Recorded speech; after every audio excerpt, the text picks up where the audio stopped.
Dear God, thank you for the opportunity to meet together.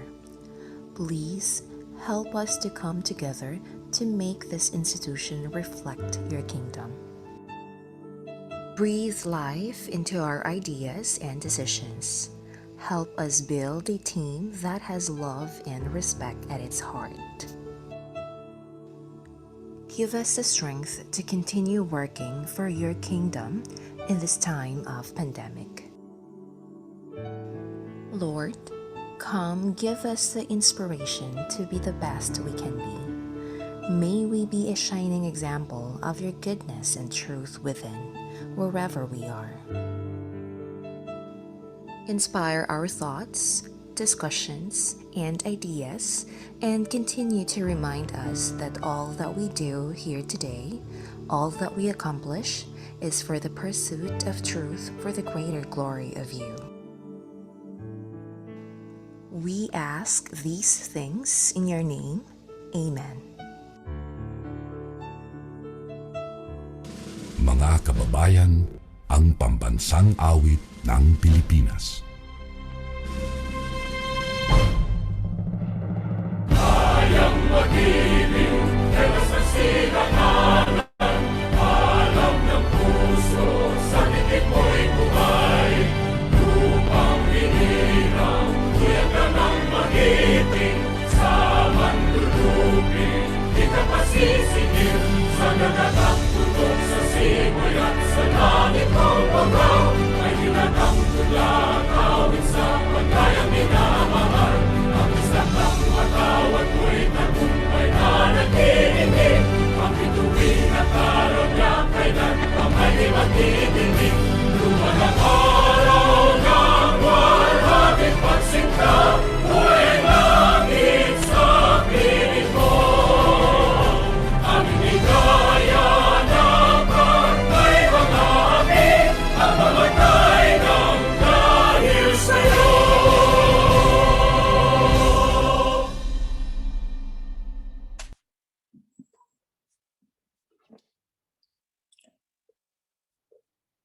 Can anyone hear me now? Good morning, each and everyone, and welcome to our event, Baguio City Creating a Creative City. This is Architect Carissa Dale Dirihe. I am the president of UAP Baguio City Chapter, and once again would like to welcome each and everyone. So we have our guests from City Hall. We have Councilman Vladimir Cayabas and Councilwoman Elaine Sembrano at the moment, and we also have our speakers who will be introduced on extensively by our Vice President, Architect Jefferson Ventura. So to begin, I now pass the baton, if we will, to Architect Jeff to introduce.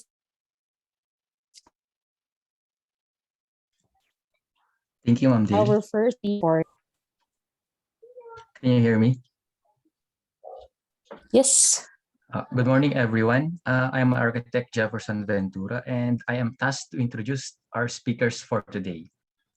Our first speaker specifically asked to be introduced briefly, so without further ado, hailing from the historic city of Vigan, she has a master's degree in architecture and a member of the Academy of the University of Northern Philippines.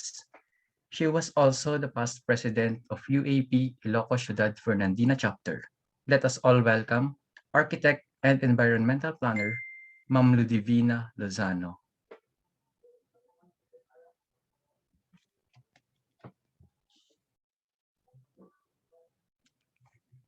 Ma'am, please unmute po.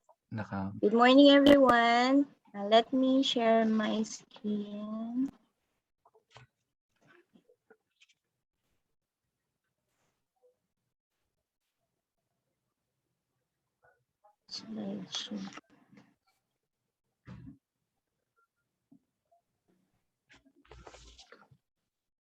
All right.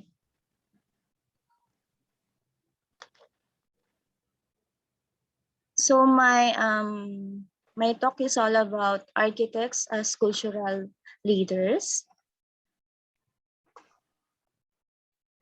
By the way, I'm architect Ludivino Lozano, a licensed architect and also a licensed environmental planner.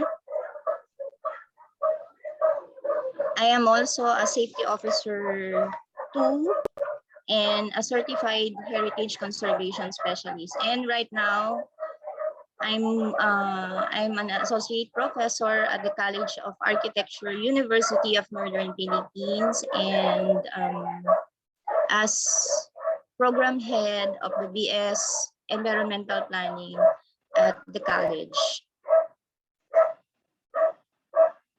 So to begin with, this is my outline. No? I have my introduction, loss on culture, and then we have opportunities in promoting culture and values, and also practices and sample extension programs. Oh, excuse me. Sorry for that. All right, let me continue. Who recognized the photo? So this is the UNESCO headquarters, no? In the heart of vegan city, in the heart of London. So UNESCO founding vision was born in response to the World War that was marked by racist and anti-Semitic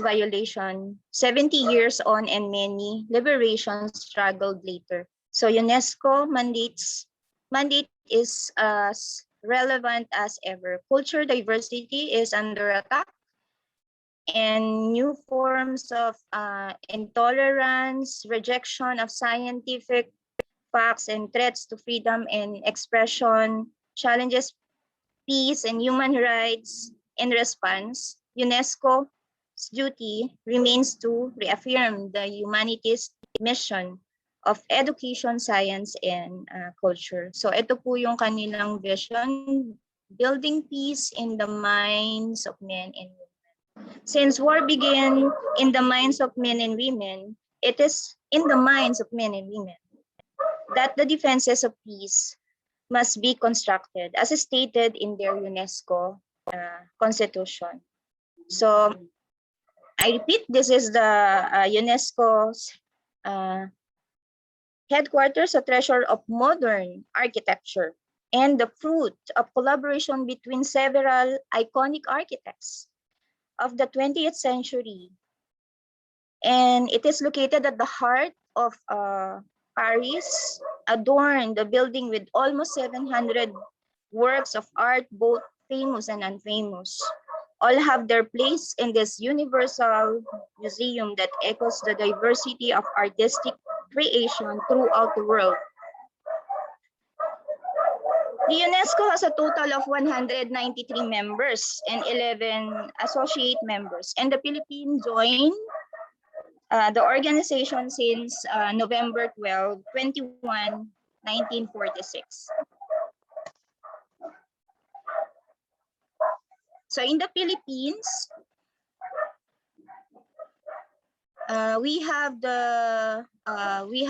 six actually, no, World Heritage Site in the Philippines. We have the Baroque churches in the Philippines, the Magyao in Yagao in Iloilo, Paway in Ilocos Norte, Santa Maria in Ilocos Sur, and San Agustin in Manila. We also have the Tovataha Reef National Park, Puerto Princesa Subterranean River National Park, and then historic city of Vigan, and then we have the rice terraces and the Philippine Cordilleras and the Mount Hamiguitan Range Wildlife Sanctuary.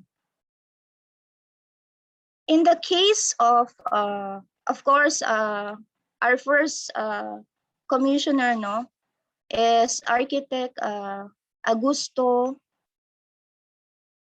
Villalon, and considered as heritage hero.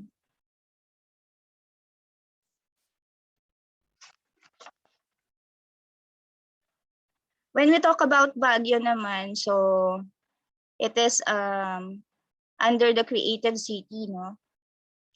In February 2018, the city was formally named as part of the UNESCO National Educational, Scientific, and Cultural Organization, Creative Cities of the World. Baguio is part of the 64 cities from 44 countries that has been assigned the title by UNESCO. And there are different fields when we talk about creative cities. And under Baguio City, we are under the field of crafts and folklore. But there are a total of seven fields, no?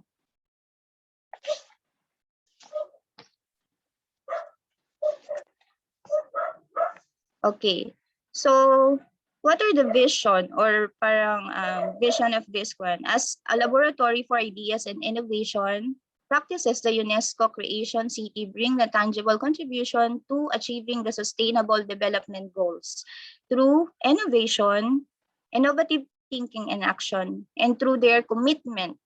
Cities are championing sustainable development actions that directly benefits communities at urban level.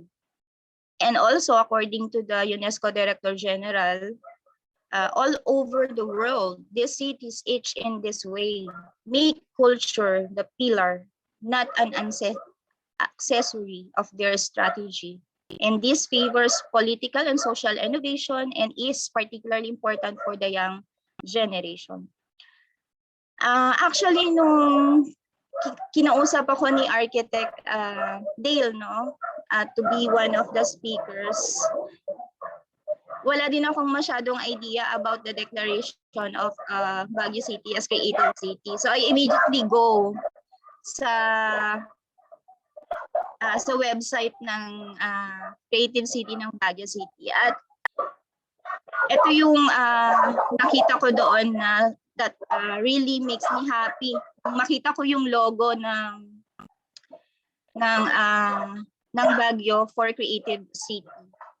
And basically, ang importante dito na 7 traditional arts. Number 1 na na-mention yung architecture. And then we have the culture, painting, music, poetry, dance, and performing arts. So ito yung importante. This was designed by Ben Cab, so our national artist. And I'll not explain that more deeply. And these are the different 7 fields, no, under creative cities. We have the product design, film, gastronomy or food, and then literature, media arts, and music. Yan. So, okay, under the law on culture, siguro naman po, kilalang-kilala na natin tong logo na to, no? So this is actually the 17 Sustainable Development Goals. And sa lahat ng mga talks about sustainability, laging nababanggit ito. So this is the 17 Sustainable Goals. In answering yung vision under this one, when we talk about the creative city, is actually yung goal number 11 po yung ina-address niya for sustainable cities and communities. Hindi na rin nababanggit. If you are familiar with the Millennium Goal, ito ay from 2010 to 2015, and then pinalitan ng sustainable goals from 2015 to 15 years, no? Yung attainment ng Sustainable Development Goals. So yan. This is global. Yung Millennium Plan is more on sa mga developing countries lang. But this one, global na po siya.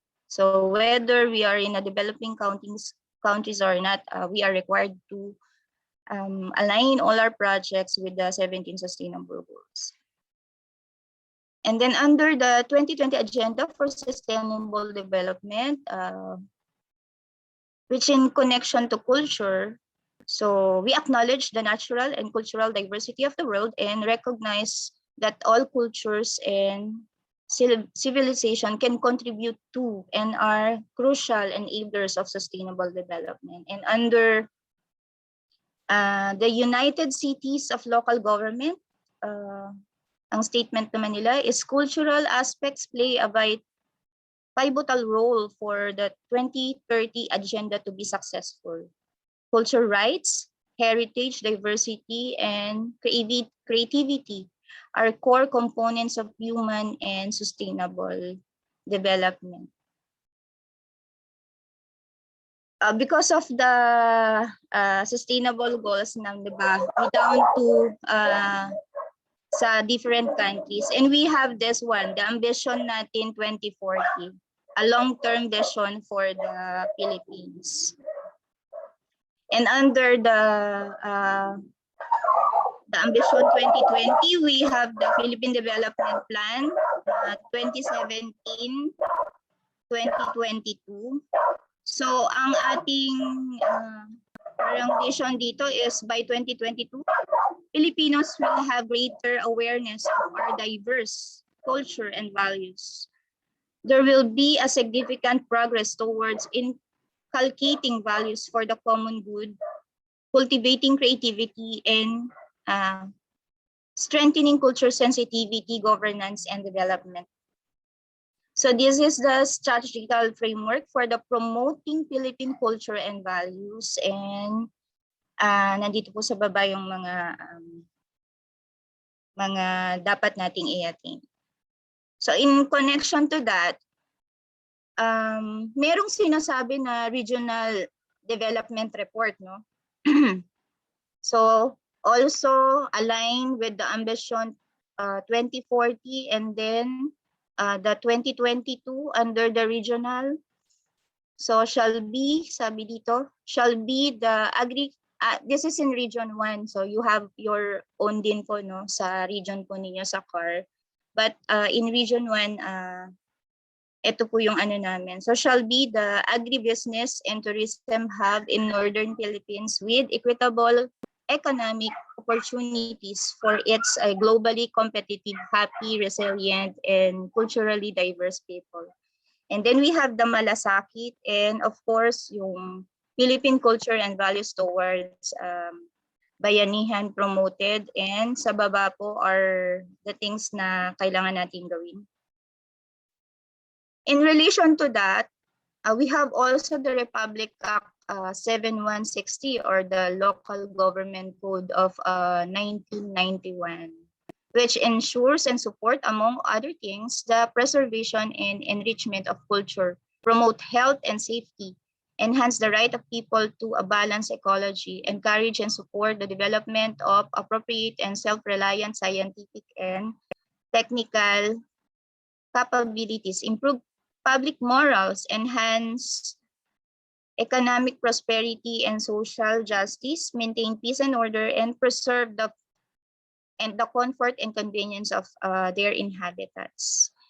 And of course, in relation to that also, we have the Republic Act 166, or the National Cultural Heritage Act of 2009. So, ano ba yung highlights? One of the highlights of Republic Act 166. Sabi dito, designation of heritage zones to enhance sense of place and to protect both cultural properties and histories. So note that if the private ownership of the cultural property, even the national treasures, is respected, that the government continues to use as many of its agencies, their budgets and personnel, and to conserve properties. So dito, ang sinasabi ng Republic Act 166 is the designation of heritage zones, no, sa mga LGUs, kung meron. And ayan. So ano yung ginagawa ng ating mga LGUs? They are required to do the local planning and development model. Yan, yung mga CLUP, yung CLUP, yung DPP, and also yung local investment development plan. I'm sure na you are aware of this. And then I'm showing you the development concern under tourism and development concern under the heritage conservation. So ito yung mga ginagawa ng ating sa local, sa LGU natin, no? And baka nagtataka kayo bakit pinakita ko yung development concern on the tourism and development concern on the heritage conservation. Uso na kasi yung sinasabi na heritage tourism. This is one of the strategies that Vegan City adapted, no? Using our heritage, our culture, kinonect namin siya into tourism. So that's why this one, tourism and heritage conservation, go along.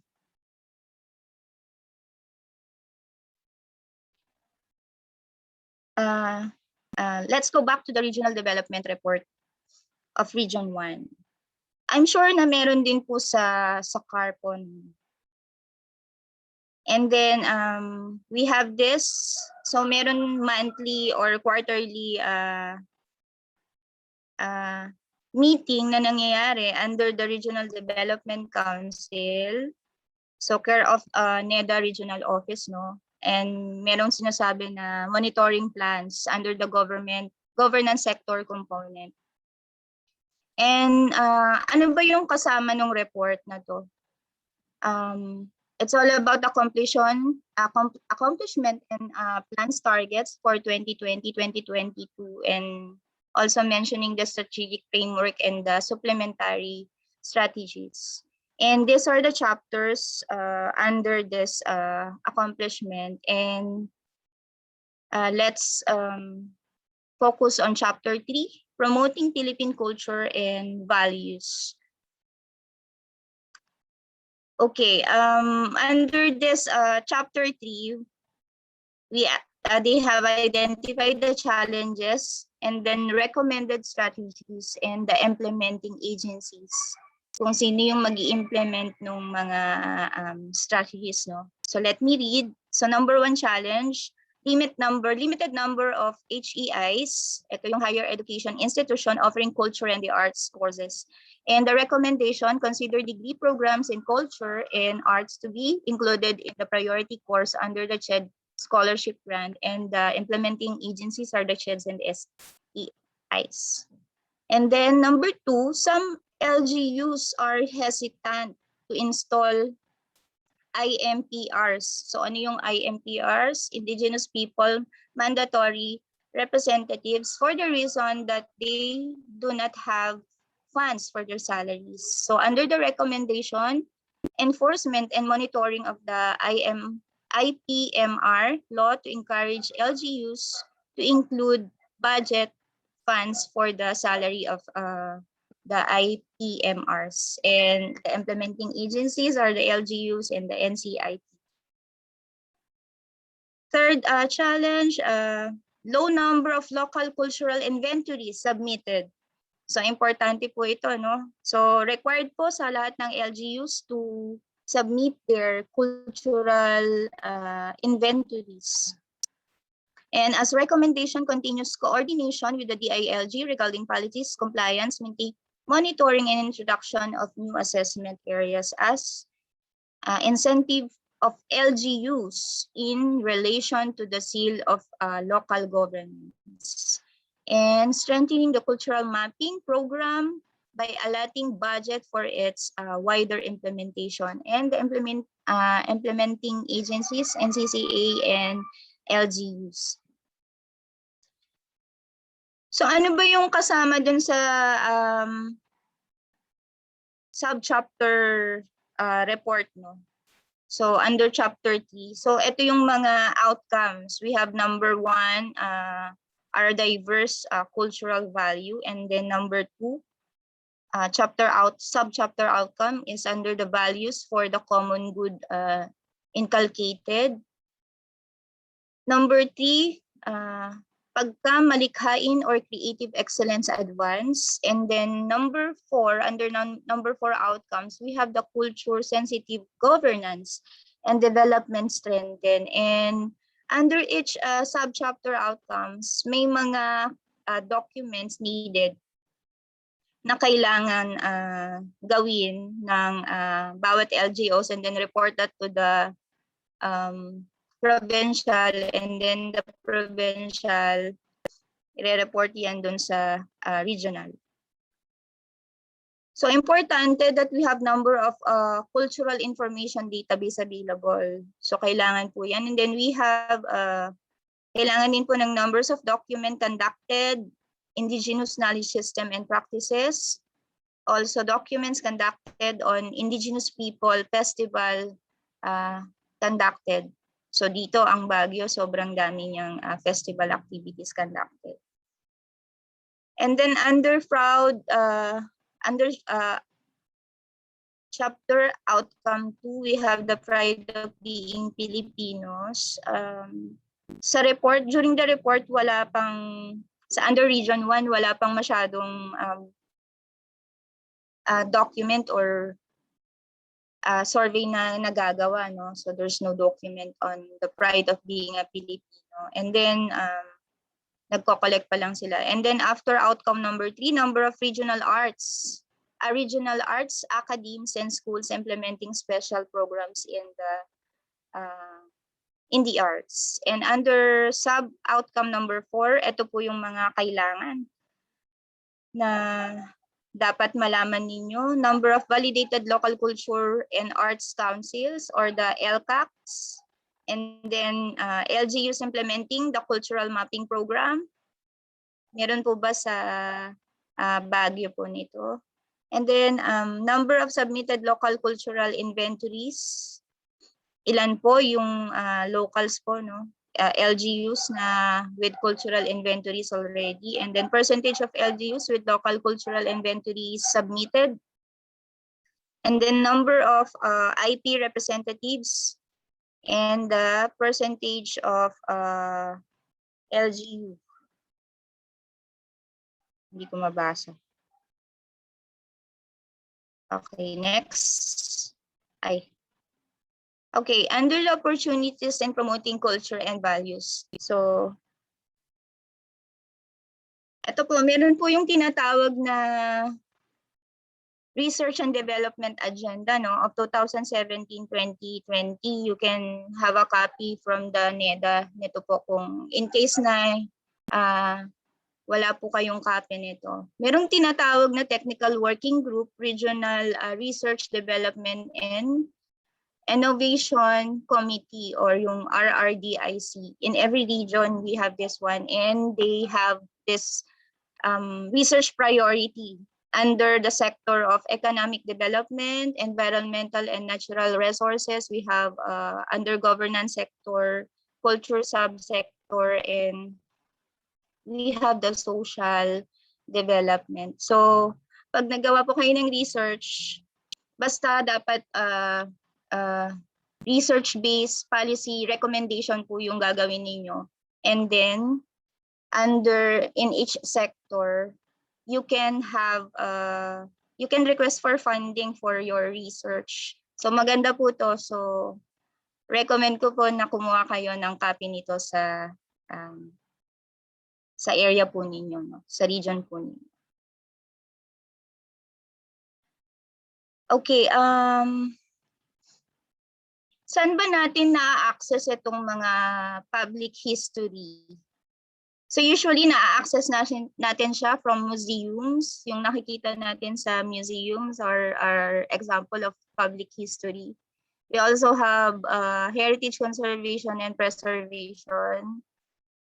We have historical tours. At yung uso ngayon, since pandemic, we have the history and mass media and yung napapanood natin sa social media. May tinatawag din na culture and community-based history.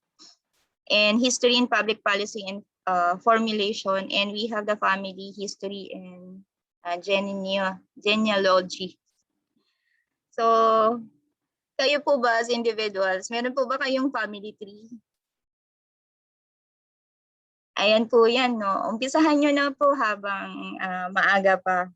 Baka ma-discover nyo po yung mga important din na tao na under pala sa family tree nyo. Now, anong halimbawa ng public history sa Pilipinas? So this is according to our trainer, no, from the National Anayong Filipino Foundation. So hindi to galing sa akin na baka sabihin nyo galing sa akin. So hindi siya galing sa akin. It's from Nayong Filipino Foundation. So ito yung mga example niya. Public history course offered in University of the Philippines, Diliman. And then we have the what we do right now, yung public history forum and seminars. And sabi dito, historical preservation and conservation dominated by architects. Local history societies, yung mga organizations po natin. And then we have local historical tours, like a good example yung ginagawa po nila sa Intramuros, yung Walking Heritage Historical Tour in Intramuros. And then we have a lot of history organization in social media. Example po yung Project Saysay. We also have our member din ako nung pamana, but still ginagawan pa namin ng paraan para ma-accredit siya. And then we have the historical shows. Napanood nyo na po ba yung pamana, General Luna, Goyo at ang Batang General? These are example of historical shows, no? At saka yung parang latest lang na napalabas yung about Gabriela Silang and Diego Silang. So, gusto ko lang i-highlight, architects are recognized by this, no, na under the heritage preservation and conservation, ito yung ano natin, we dominate this, itong public history natin. Now, I'll give you an example of heritage conservation and preservation, and at the same time, history and public policy and formulation. Parang one concrete example ng combination of ng dalawang public history na to. So, alam niyo ba tong Gabaldon?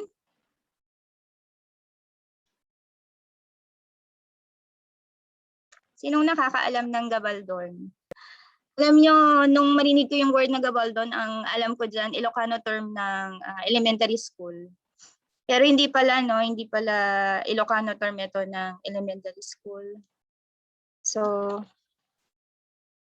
eskwelahan talaga siya. But then,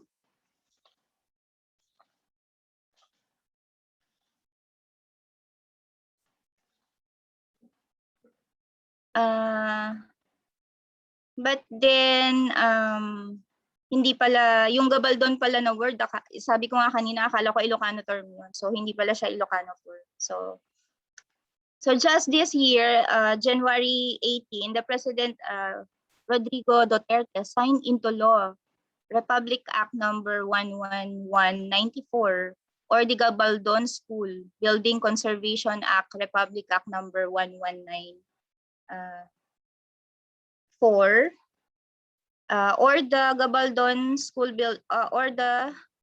Gabaldon School Building Conservation Act, which will protect the school buildings named after Gabaldon. The law wouldn't just implement conservation measures to protect the buildings. It will also make an inventory of all the Gabaldon School building in the country. So, ito, maganda rin po to na tulungan po natin ang ating LGUs, no, to make inventory and make a document of all the Gabaldons po sa region po natin.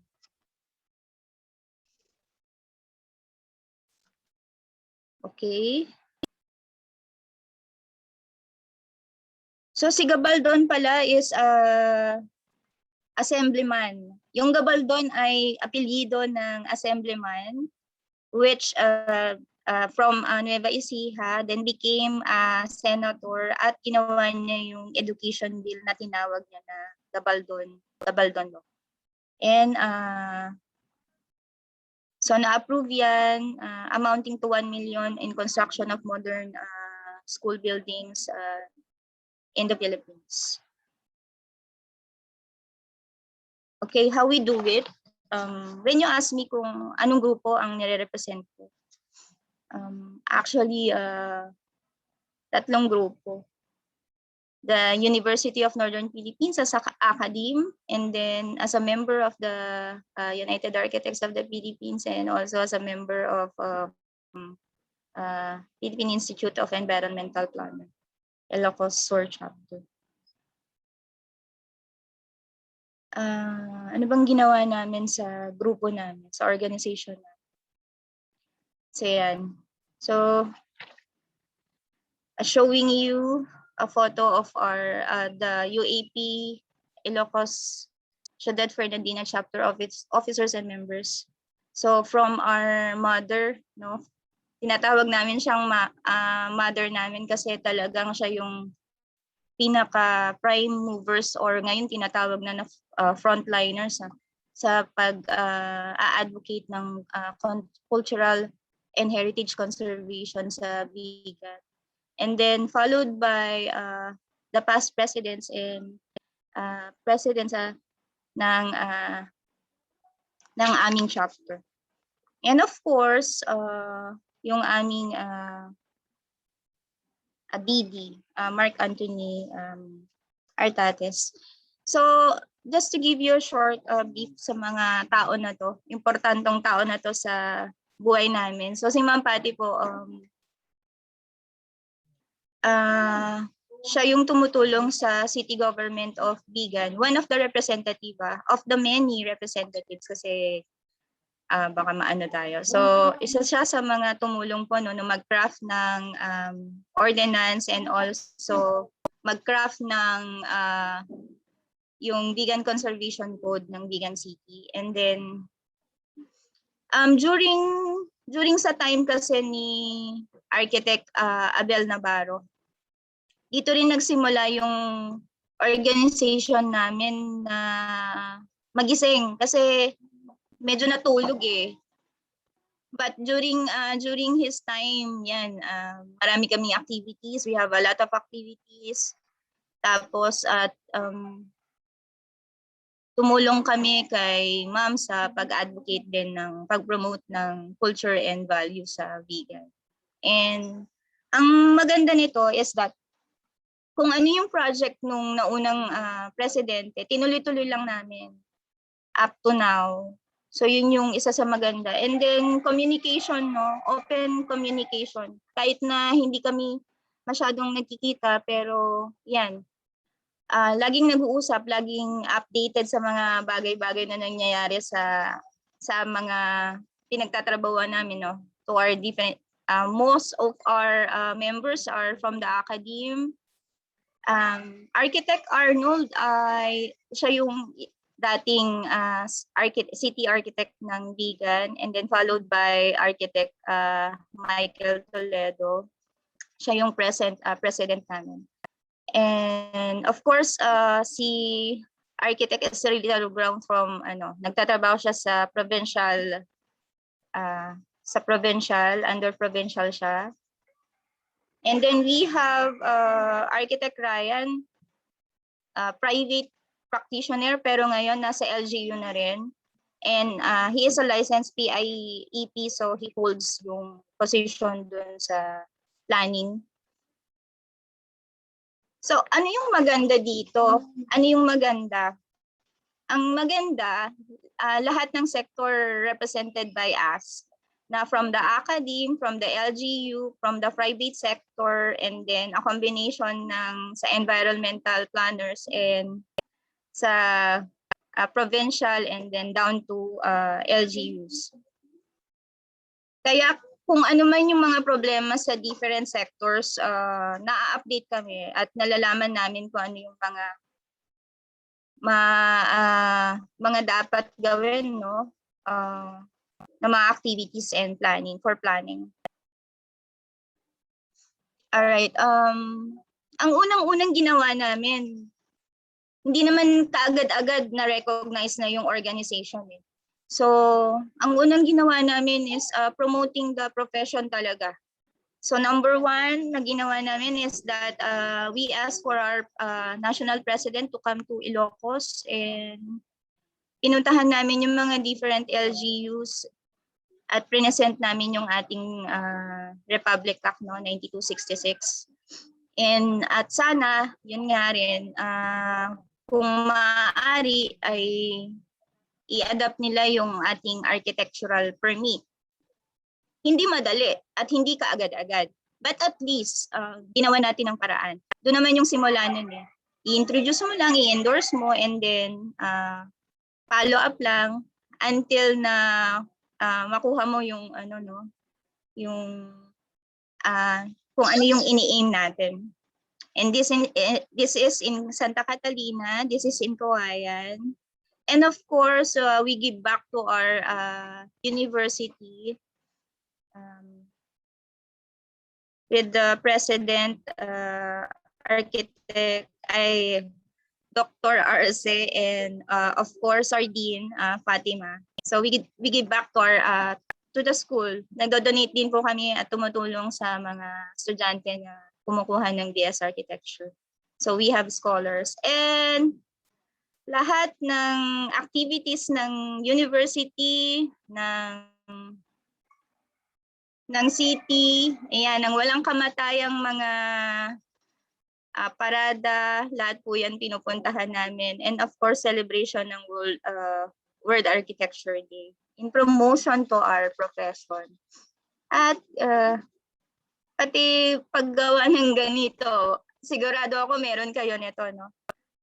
Yan, promoting our profession. Lahat na ng mga activities na pwede namin gawin, ginawa namin in order to promote our profession. At syempre, napapagod din naman kami, no? Kung minsan napapagod din. But ang maganda is we maintain communication, lumalabas, nag-uusap. At kung minsan laping trip na lang pag napapagod kasi lahat na, pati pagdodonate ng dugo, naubusan na rin kami ng pagdodonate ng dugo just to promote our profession eh. May mga arkitekto dito na willing mag-donate ng dugo. At lahat ng mga bloodletting activities, pinuntahan na namin at nag-donate kami ng dugo. Kaya kung minsan yung tagline natin, ganito na yung nasasabi namin sa arkitekto, sigurado ka ba? So, sigurado ka ba magdo-donate ka ng dugo, architect? Ayan. Showing you our family, ano no, Pamilya Mondragon, UAP, Ilocos Ciudad Fernandina. Ayan. This one, just sharing you yung ginagawa namin. Siguro, ang maganda rin sa grupo or dun sa organization is we share the same interests. Yan, pag may mga conventions and conferences, pagkatapos namin na hindi kami mahilig makinig, actually, ang ginagawa namin, namamasyal kami. Pero hindi sa mga malls. We actually want to, all of us are interested in discovering the place, no, yung sense of place. Yan, this is in Miagao. Since most of our members nga are from the academe, this one, nagpunta kami sa Iloilo to present our paper on heritage conservation lang din. So basically, this is one of the perks pag nasa academe ka, you get to travel, you have your research and you presented it. At ang mamasyal. Still in Iloilo. Ayan. Ito, Miagao yan. In Iloilo din. Ayan. So, the University of Santo Tomas Graduate School under the Center for Continuing Profession in Education and Development, and in collaboration with the United Architects of the Philippines, and of course the city government of Vigan, and with the University of the Northern Philippines, they conducted a training on so exclusively sa profession natin. And we have a 21 certified heritage conservation specialists sa city, no, in the city. 11 out of the 21 are architects. Combination po ito ng architects from the College of Architecture and then members from the 2 chapters that we have here in Ilocos. Instructor from the College of Fine Arts and College of Engineering, and the other participants are from the city na, from the under the engineering office, yung mga building officials. And ito, what are our representations? Ano yung mga positions na na hinahawakan namin ngayon? Under the regional level, as a member in the culture sector committee RDC1. So yung minention ko kanina under the regional, no? So under the cultural subsector, member po kami, si Architect Esther Rugnao yung aming representative under the regional level for the culture sector committee. And then the under LGU naman, importante na yung organization po natin ay registered and accredited NGO. So kung hindi pa, you need to pa-accredit or to register your organization, no? President Dale, accredited na ba ang ating chapter dyan sa Baguio? So if not, yan, you have to, ito yung una nating gawin. Kailangan registered na NGO ang chapter natin. And then we have also as a member under the Vegan Conservation Council and member then for the technical working group. And just recently, Architect Fatima and I, we represent the environmental sector for the updating of their tourism plan. So lahat ng sector tinatawag nila, no, to participate as a stakeholder. So importante ang community participation sa paggawa ng ating mga plano sa gobyerno in different sectors. So let me show you yung composition ng which pwede nyong i-adapt dyan po sa Baguio pag pag na-draft po yung ating ordinance. So dito po sa Baguio may tinatawag kami na composition at the Vegan Council, Conservation Council. The Vegan Council, Conservation Council shall be composed of the following. So the city mayor as the chairperson, and then chairman SP Committee on Tourism as the vice chairman, and then the president of Bahay. Ito po yung organization ng mga homeowners dito sa Vegan po, no? So kasama po sila as member, and then the president of the Vegan Tourism Council as member, representative from the Phil Chinese Chamber of Commerce as member, representative from the Academy as member, and of course from the Nueva Segovia or sa religious sector, the director of the Archdiocesan Commission on Culture Heritage as a member, and then conservation advocate as a member, and the chairman for SP Committee on Environment as a member. And non-voting members, we have the building officials. Vital role ang mga building officials para dito sa City Government of Vegans, and also the head of the Conservation Division, the architects and the consultants, and other conservation advocates, no? And also yung CPDO, Head of Secretariat.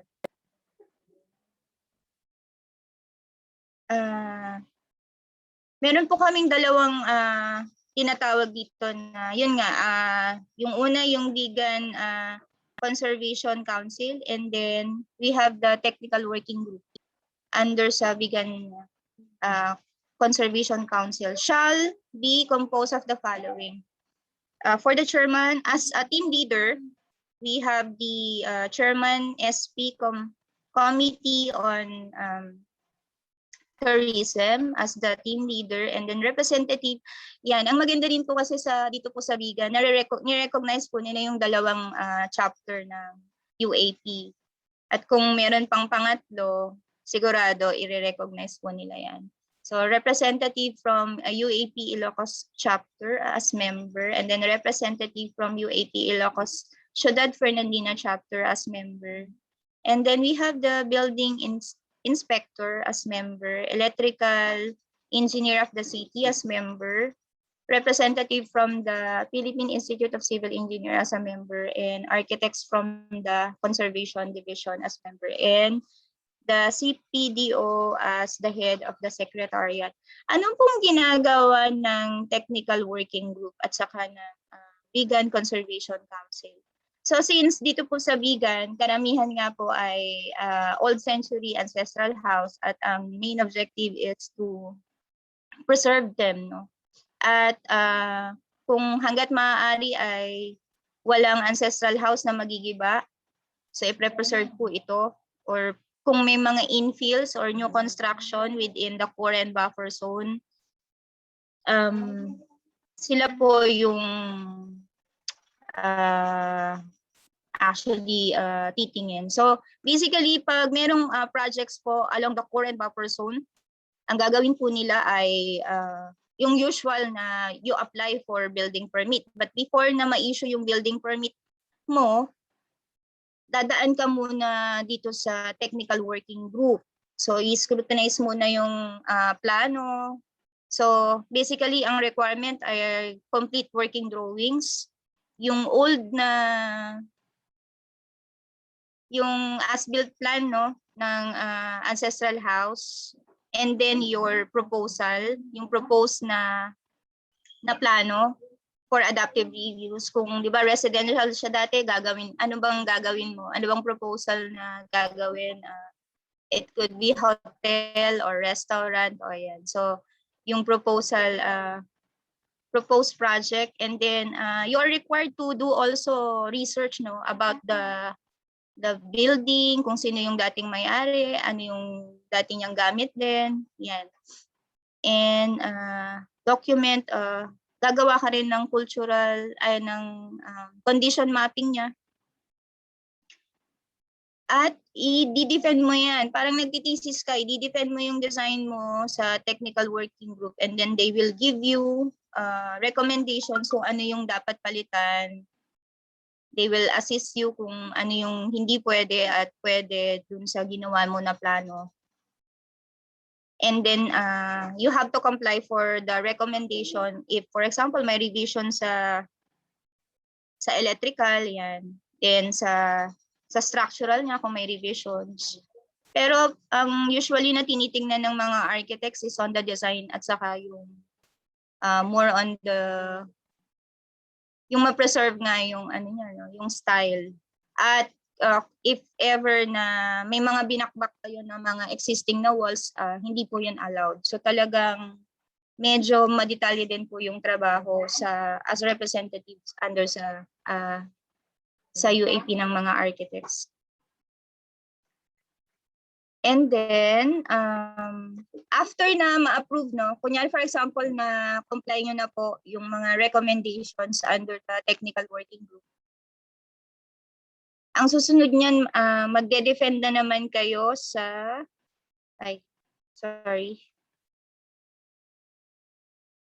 ang susunod niyan ay magde-defend na naman kayo sa Vegan Conservation Council. Sila yung final say at magdidesisyon kung approve o hindi yung proposal mo under the core and buffer zone. Pero kung meron pa silang additional recommendation, then you have to comply. Saka pa lang kayo maaaprubahan at mabibigay yung building permit and start construction. And also kailangan yung magbayad ng surety bond under dun sa law ng sa vegan, no? Yes, baby. Ayan. At isa pang perks din ng pagiging sa academe, and also yan, we widen our partnerships, collaboration with different universities and also other organizations. Ito, pag may mga bagong module or course offered ang UST, talagang tinatap nila kami sa university to attend the seminar. At teacher namin si Ma'am Lea de la Rosa dito. Hi, Ma'am. And for the practices and samples and extension programs, sabi ko nga kanina, iniba ko yung iniba ko yung title. Ang title niya na nauna is Our Secret Weapon sana. And meron nga ba? So, importante, no? I know na meron ding members sa grupo natin na sa academe, no? Under the Baguio chapter.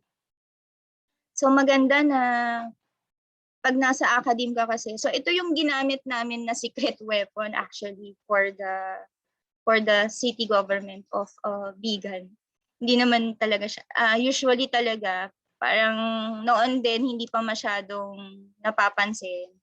Pero when Architect Fatima ginawa niya yung conservation of historic core of Bigan as her master thesis, no?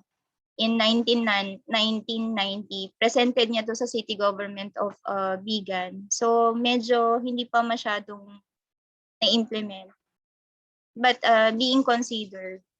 And then ang ginawa ni Ma'am is lang din siya, present lang din ng present until na ma-adapt yung paper, yung niya, etong proposal niya. And then sunod na yan yung crafting na ng CLUP ng Vegan City, and then drafting of the ordinance, and ito yung paggawa ng heritage homeowners preservation manual. Nandito yung step by steps kung how mo i-preserve yung mga ancestral houses, and even sample ng conservation management plan. And the copy of the Vegan Conservation Code.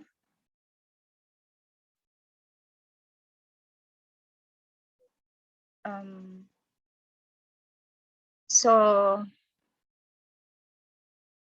yan. So also present lang ng present. Importante kasi lalo na sa academe, yung mga nasa academe na natin, i-present nyo lang ng i-present and make research on culture, heritage. Like Architect Fatima, naging speaker siya sa lahat, many venues, no, basta related sa heritage conservation. This one with Architect Lico, and ito naman sa UST lang din po. But together with our yung graduate namin, no. So we encourage our students also to do research, and ito thesis niya on the conservation management plan of St. Stephen in and this is in San Esteban. And it was adopted by the church, yung thesis ng aming estudyante. And of course, right now, I want to share you yung ginawa ko din. So sabi ko nga, idol namin si Architect Fatima. So since nasa academe na rin ako, so ang master thesis ko rin is aligned to heritage conservation, and ginawa ko yung Candon Master Conservation Plan. May konting ano din sa city government, no, dun sa LGU of Candon. Pero actually hindi ko kaagad siya na-present sa kanila eh.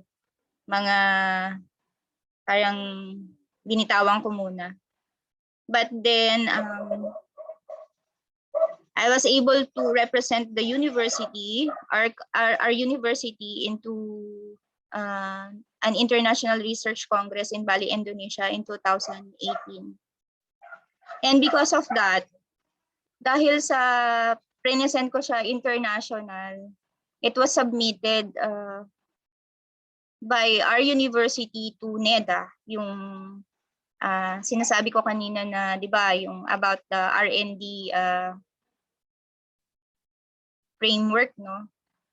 Sinubmit ng university namin yung research ko sa NEDA, and ito na yung I presented it at the Technical Working Group meeting of the Regional Research Development and Innovation Committee last December 12, 2019 sa La Union, no? Before the pandemic ito. And then medyo natagalan. Then after last May 11, 2021, tinawagan nila ako ulit. Then I have to present again my paper sa Regional Development Council naman on Committee on Research-Based Policy Recommendation Program under sa Culture Subcommittee meeting. Kasi nga Master Conservation Plan of yung yung parang topic, so under the Subculture Committee. And then as recommendation by the Subculture Committee, I need to present the paper to the LGU concern. So sa Candon, and nagbigay ako ng copy and awaiting for my presentation sa City of Candon, no. But then just last August 19, I also presented my paper. So kanina sa culture sector, and then just last August 19 sa government sector na siya. Government sector level. And pending to approval unless the city government of Candon will adopt some of my ideas, no, will adopt the proposal, and then it would my paper would be elevated into the regional level, meaning pag nasa regional level na siya, pwede na siyang i-adapt regional yung methods and how to do the framework on how to manage local heritage resources. So yun yung maganda pag gumagawa ka ng research, lalo na pag align dun sa mga public policies, no, or policy recommendation yung ginagawa mo. So what's unique in our university? What's unique in our college?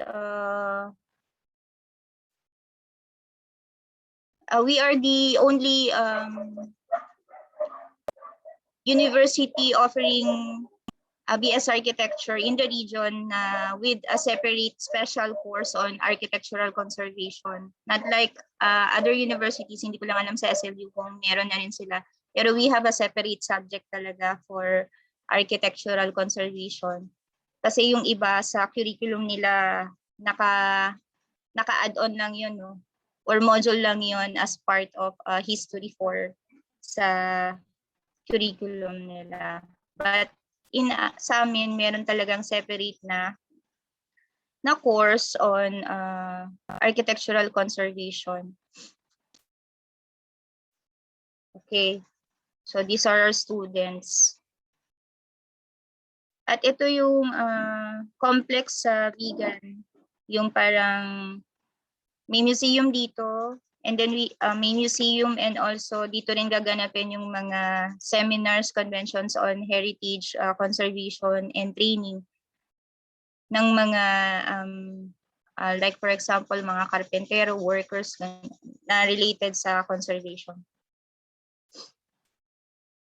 And maganda rin na ito yung perks ng pagiging nasa academe kasi you can use or I mean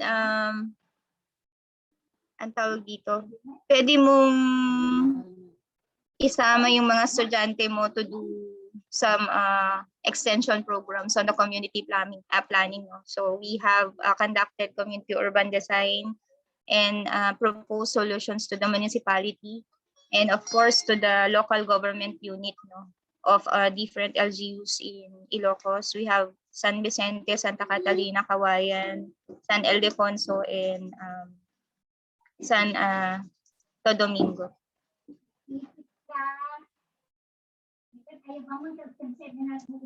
And then ito naman sa subject na architectural conservation, our students conduct an architectural documentation on the following ancestral houses in different municipalities. Then this one in Narvacan, in Bantay, in Santo Domingo. We have in San Vicente and in Bantay. So maganda sana kung yung mga nasa academe mag-conduct sila ng mga ganito para mas makilala talaga tayo ng ating sa LGU na may nag-i-exist na mga architects and environmental planners.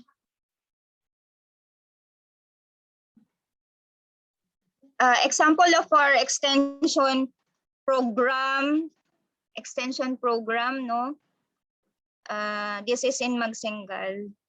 So together with my students in architectural conservation, we were asked by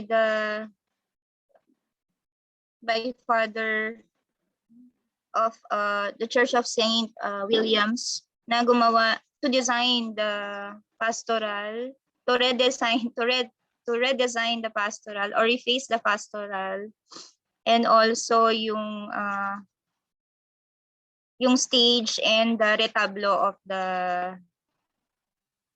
inside the church. So yung side na retablo, not this one, this is the main retablo. So yung nandito na retablo sa may side niya of the altar. And then tinurn over namin yung aming proposal to the Magsingal.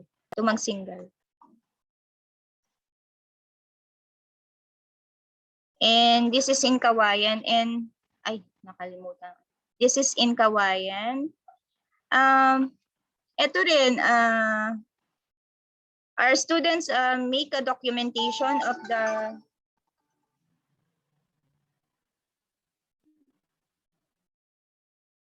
Kerosene house. And ito yung ginamit na documents na pinasa sa NCCA para ma-declare ang Kerosene house for na kasama siya sa meron siyang inscription. And also celebration of the World Youth Day sa Santa Maria, and that leads to the our participation in the Santa Maria cultural mapping. And we have other activities na organized by the city government of Vigan na related into culture. Ito yung latest na puntahan niyo po ba to? Na panood niyo po ba to? At isa sa mga talk ni Engineer Mapalo na related sa profession natin is yung tungkol sa creative hubs and Baguio creative circuit. No? Nabanggit niya yung present development under the Dominican Hill and Retreat House. So maganda rin po ito na gawan natin ng proposal as a start. And also, kasama din sa future development nila is the Mahardika Livelihood Complex. And dalawa lang po yung nabanggit. No? Of all the creative hubs na nabanggit, ito yung dalawang, for me, importanteng development na related sa profession natin.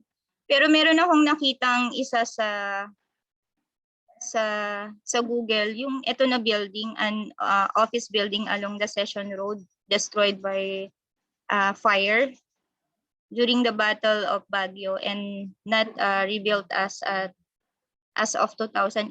Meron pa ba po to or naayos na? Kasi maganda po to na start din ng proposal po ninyo for as a starting project for the city government of Baguio, no? Kung makakagawa po kayo ng proposal for this building. And to end my presentation, so this is a parola. Ano ba ang gamit ng parola or lighthouse as a guide for the fisherman, no, para hindi sila mawala? So I hope that my whatever na sharings na nabanggit ko dito shed a light sa inyo po at you learn something about para magamit nyo po on your future activities and endeavors. And to end this one, I would like to read yung one of the sinabi ni Benigno Aquino, I will never be able to forgive myself if I will have to live without the knowledge that I could have done something and did not do anything. Maraming salamat po sa pakikinig, mga kaibigan.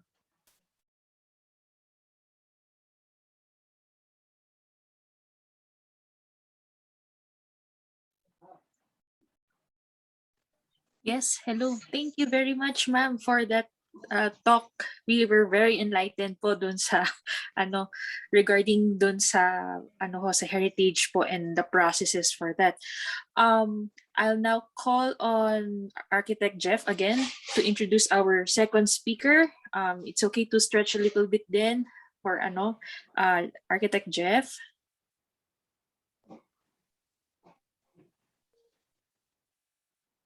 Nakamute ka, Jeff. Thank you, Ma'am Dale. Okay na po. Yes. Okay, for our second speaker, she is the Philippine Institute of Environmental Planners 2021 to 2022 National President. She has previously served as PIEP National Secretary and Luzon Cluster Director, Chapter President of PIEP Northern Luzon Chapter for 2017 to 2018, Chapter President of UAP Tandang Sora Chapter, and a Deputy District Director for UAP A3.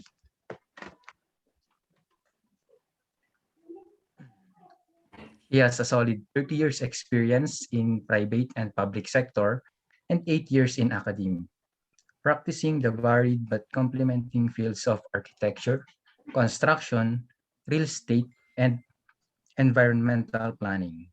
She has been involved in land use studies, land value capture assessment, transit-oriented development or TOD, regional and urban master planning, the Baguio, La Trinidad, Itogon, Sablan, Tuba, Tublay or the Blist area, sustainable urban infrastructure development, social and environmental carrying capacity, ecological sanitary landfill, materials recovery facilities, urban design, airport, schools, commercial and residential and subdivision projects all over the Philippines. Based in the Cordilleras, she substantially contributed to the environmental planning, architecture, and real estate professional organizations, and the advocacy of research-based sustainable developments of the environment, both tangible and intangible contexts. She is currently pursuing her dissertation for Doctor of Engineering, major in Urban and Regional Planning. She is a Master of Arts in Urban and Habitat Planning, cum laude graduate from St. Louis University, and an undergraduate degree holder in Architecture from the University of Santo Tomas. Her husband is a full-blooded Ifugao Igorot, thus her family name is Hakcholna. Please welcome an active advocate in the UAP Special Committee on Anti-Illegal Practice and today's speaker, Environmental Planner Maria Jorquesa P. Alejandro Hakcholna. Ventura, for that nice introduction. To the UAP Baguio Chapter President, Architect Dale Dorigue, thank you for giving me this opportunity to be able to share to the creative professionals, of course, the architects and the planners. Really very thankful to virtually meet again some of my friends there at the UAP Baguio chapter. Hopefully we can have coffee also soon. And of course, I'd like to recognize also the UAP Summer Capital chapter and the Cordillera, UAP Cordillera chapter also. The topic is the Baguio City, creating a creative city with a designer's input. I hope you can see this one that I'm sharing, screen sharing. The outline of presentation would be a short introduction, the cultural arts and craft within the sustainability, and the rural-urban linkage, and of course, a short encouragement for us creative professionals. What can we do in our Baguio City Creative City? So what is the Creative Cities Network?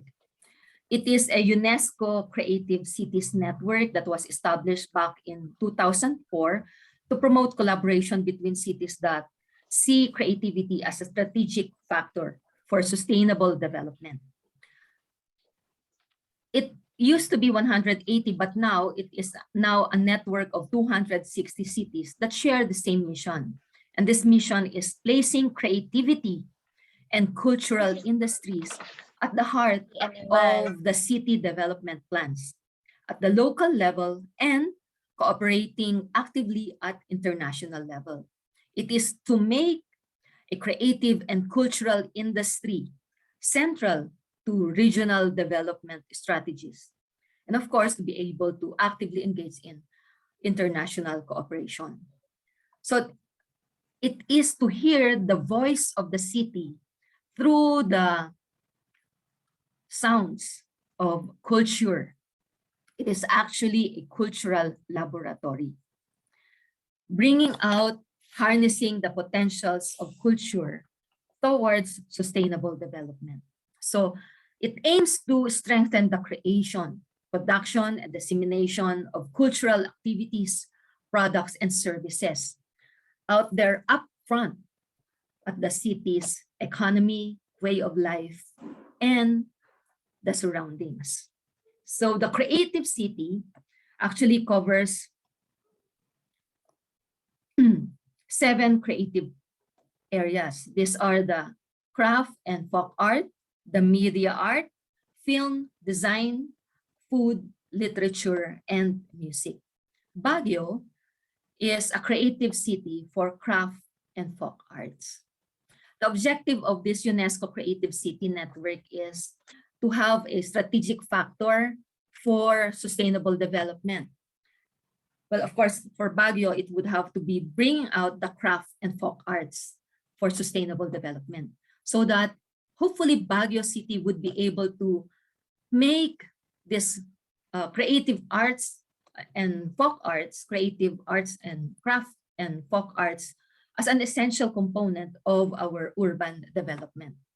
So it is strengthening this craft and folk arts creation and production and dissemination, and be able to use all of these craft and folk arts and cultural activities, goods and services, broaden its opportunity and harness its potential towards city development.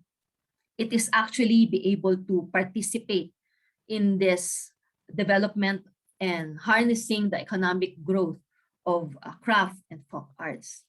But basically, it is to be able to fully integrate Baguio City craft and folk arts, culture and creativity into the Baguio City local development strategies and plans.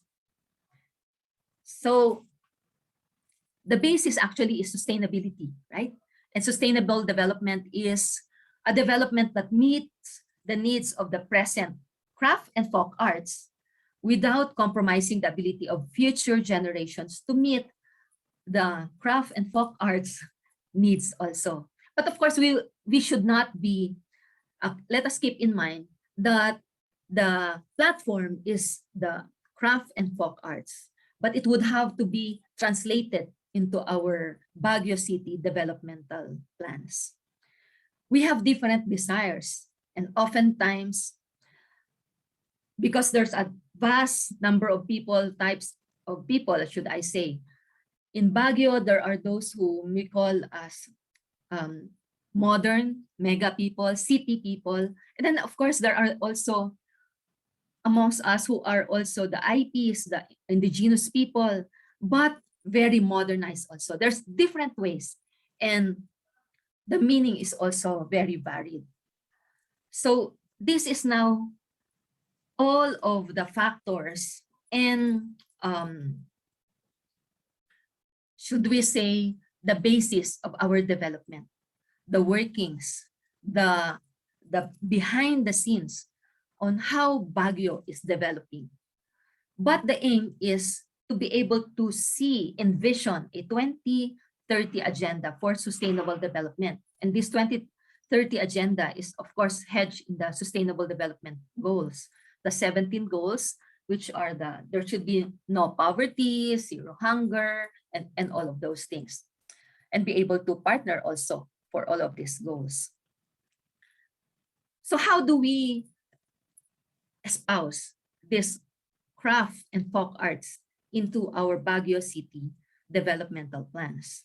We would have to be looking at the 4 pillars of sustainability. Well, of course, we would say that, isn't it that there is only 3?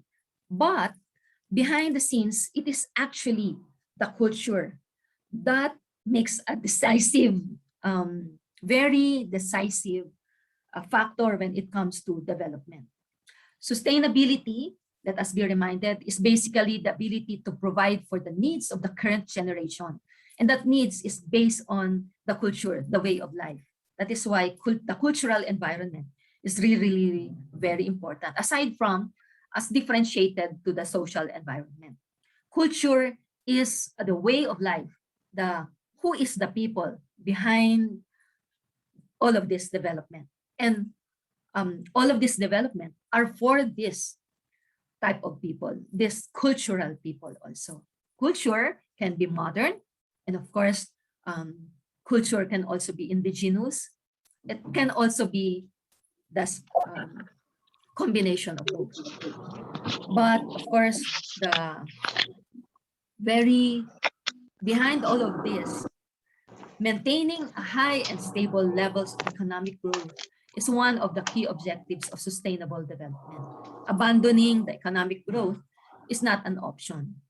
So we have people and they have the abilities, they have the culture. In Baguio, we saw that we can harness the craft and folk arts to bring out our developmental plans. Basically, why? Baguio City is a tourism area, right? The summer capital. So aside from the cool climate, which is very attractive to all of our tourists and all of the constituents also, or the residents, what makes Baguio very unique is, as we have seen it, the craft and folk arts also.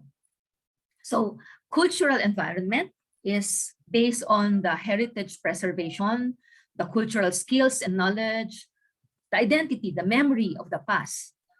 Of course, as the new audiences or the tourists will appreciate it.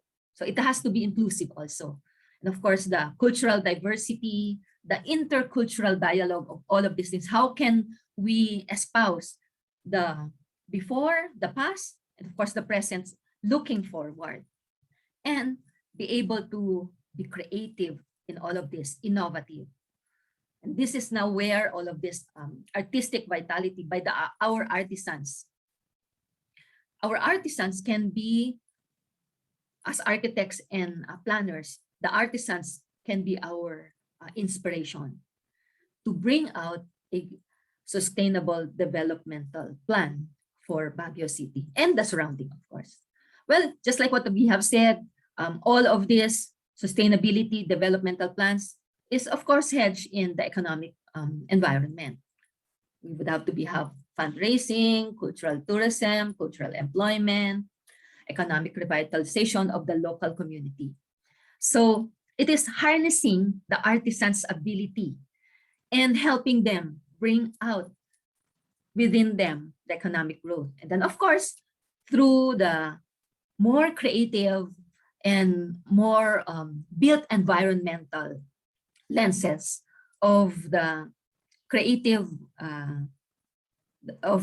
professionals such as the architects and planners. And that, of course, that will bring out the social environment, the well-being, sense of place, social responsibility, creative citizenship, and of course, the engagement of not just the artisans, but all of our constituents or all of the residents. That will, of course, attract further tourism. But eventually, as us architects and planners, our aim is to be able to preserve the natural environment. Of course, introducing some built environment. So it is an active use of recycling, being able to consider all of these artisans' craft and folk arts, and being able to introduce also green technologies, eco buildings, so that our natural environment be able to preserve. And eventually, as the cycle goes, cultural environment would be enhanced. It will bring out the creativity, more creative juices from our artisans also, which us as creative professionals, the architects and planners, be able to harness also to bring out our developmental goals. But of course, yes, here in the cultural environment, there are different conflicting aspects of sustainable development. Why? Because there are different things to different people, driven by individual or group or systemic values, belief, and circumstances. All of these values, all of this belief, all of where the circumstances that different people are coming from would have to be considered as a cultural environment by us, the architects and planners, and look at it, use it as a lens towards sustainable development for our Baguio City and the surrounding also. So that is basically the aim of Creative Cities Network. It is a culture laboratory and bring out the potentials of culture out there into the built environment. Of course, through the help and creativity of the architects, yes, engineers, and planners, environmental planners or urban planners also. Baguio City as a creative city in craft and folk arts is, Baguio City is the first city to join the Creative Cities Network of United Nations Educational, Scientific, or the UNESCO. The network is composed initially by 66 cities around the world, where art and creative contribute to economic growth, placing their artisans and artists in the spotlight as key players in sustainable urban development. So our artisans here in Baguio and the surrounding Cordillera, there are really many creative artisans. And of course, our partners, the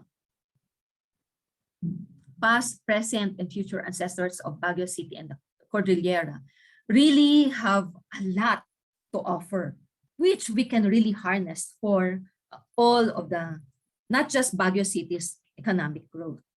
Since the 1950s, Baguio craft have been oriented to meet the demands of souvenir hunters and repeat visitors, the tourists. Rightly or wrongly, tourists today still associate Baguio City's souvenir with the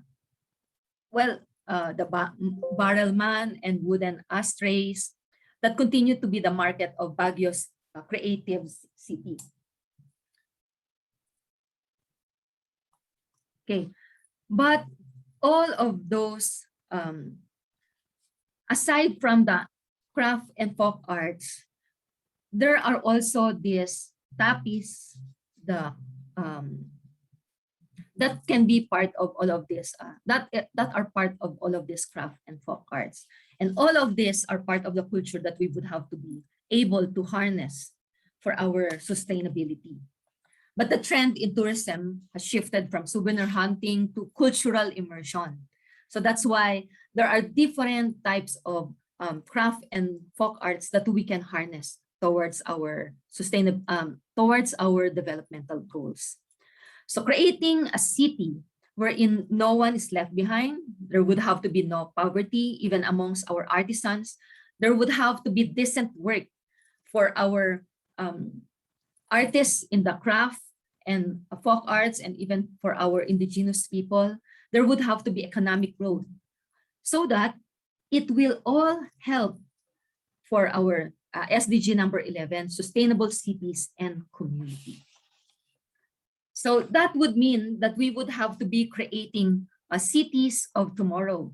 This has become the necessity, of course, as growing urbanization exacerbate the challenges of facing cities, but also we would have to be, we would have to bring forth all of this crafting and innovative solution towards global concerns. And this is where the 2030 Agenda for Sustainable Development Goals calls on us to be more imaginative, more creative, bringing out sustainability, more human participation, more creative cities, to be inventive cities, innovative cities that can act as driving force for progress, both for economic, social, and environmental progress. So shared human scale living spaces that fulfill the needs of our inhabitants, enriched by the diversity and respectful of their culture. Cities that encourage citizenship, dialogue, and mutual understanding. Baguio really is a multicultural city with our artistic culture ranges from craft and folk arts expression to wood carving, silver craft, weaving, and tattooing. So really, not just the panagbenga, but right now, when tourists and our residents walk through Baguio, they would see all of this display of craft and folk arts amongst our sustainable development, among on how Baguio City would evolve.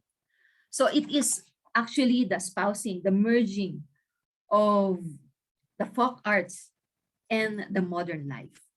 So just like what we see here, appreciating the culture in a modern take. And of course, harnessing also and protecting the open spaces, the built environment. And then we enjoy a very rich culture, a very artistic way of life also. Yeah, we would have to be mindful that there is social inequality, which is our greatest challenge. So that this is where creativity would have to be brought out. Thinking about all of this 2030 agenda, the 17 developmental goals, but we would have to believe that there is a potential in creativity and culture as factors of developmental, of sustainable development for our city. So this is really to be able to implement a series of initiatives of, bringing out all of these creative juices from our Baguio, from our cultural Cordillera craft and folk arts. As an architect and urban planner, I would like to see it as a rural nation. I really advocate the metropolis, that's the city. But there would have to be an improved, livable, and comfortable community that would have to be spread, and the merging of both the urban and rural spaces. We know that in Baguio, it's really almost a city life. But surrounding it, a lot is still rural spaces. So there would have to be an interconnection.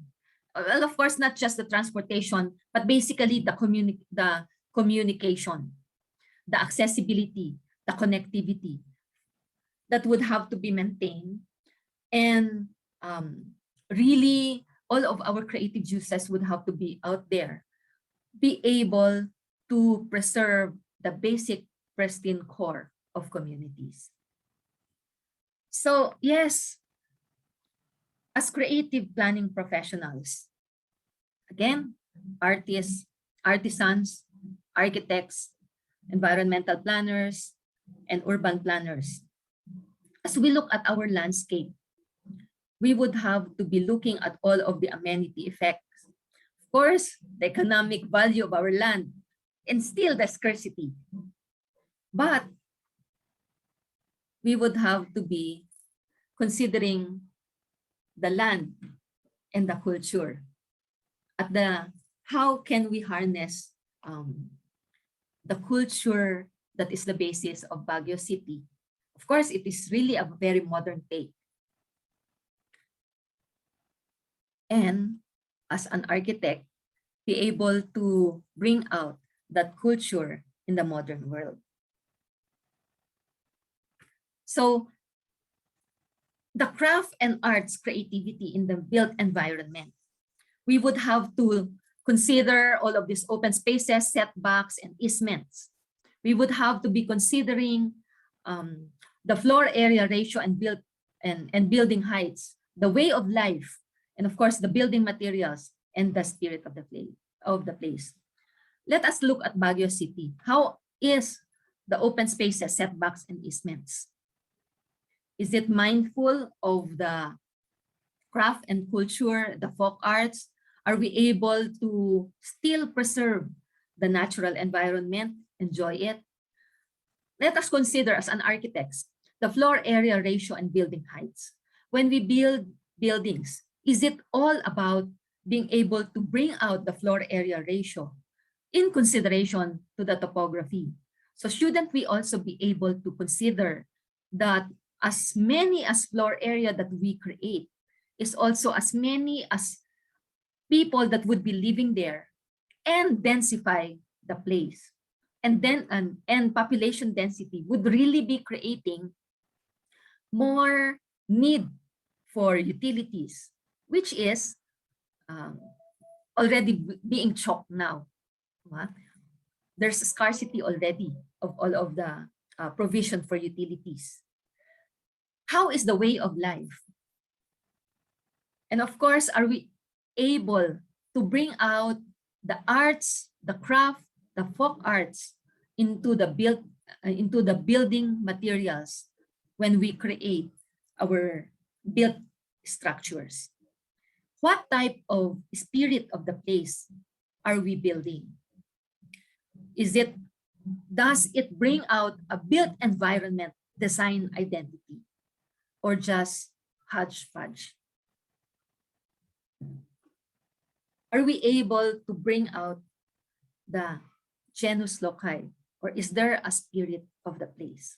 Maybe we should really consider the Baguio City craft and folk arts as some of the basis of our built environment. Of course, it is now there where the creativity, the imagination of the architects and planners that would have to be brought out. I just would like us to look at this one. Consider. We show how rural areas and urban areas can benefit from each other if well connected. Zola lives in a village. When she thinks of a town, she thinks of good education and employment opportunities, quick internet, and lots of exciting things. Maya lives in the same country as Zola, but in a town. When she thinks of a village, she thinks of healthy food, clean air, and fresh water. She also thinks of the sufficient space in the village where families can afford to build their own little houses with gardens. Mostly, urban and rural areas are looked at separately, even though they are affected by same challenges such as globalization, climate change, population growth, or migration. What would happen if we would think Zola's and Maya's living space together? Recognizing rural-urban linkages means grasping the interdependencies between Maya's and Zola's living environments. These include dynamic flows of people, goods, money, information, and also waste. How can we foster the connections between rural-urban spaces and create chances for both Zola and Maya? Here are 4 potential entry points. First, it is necessary to create a better understanding of the existing diversity and synergies between both spaces. Spatial planning builds on the potentials and demands of both sides. It advances designing more context-specific, integrated, and harmonized policy interventions. Second, sustainable food systems are a great opportunity to link rural food producers to urban consumers. This includes all chain of activities from farm to fork. Zola and Maya then benefit from an improved food security, more jobs, better access to markets, as well as strengthened resilience of an entire region. Third, villages in combination with small and medium-sized towns are important for coherent regional development. A good mix of smaller towns and bigger cities can fulfill decentral functions of housing, infrastructure, transport, and public service provision. If well regulated and planned, the ongoing emergence of these cities can improve the living conditions for rural and urban dwellers. Fourth, improving the access and responsible use of digital infrastructure can balance urban-rural differences. Zola and Maya can be connected via digital solutions. They can now exchange information and experiences of their village or town. Linking rural and urban areas together contributes to achieve several SDGs. Zola and Maya are aware that towns and rural areas need each other. Their reinforced relationship can drive a sustainable development of an entire region.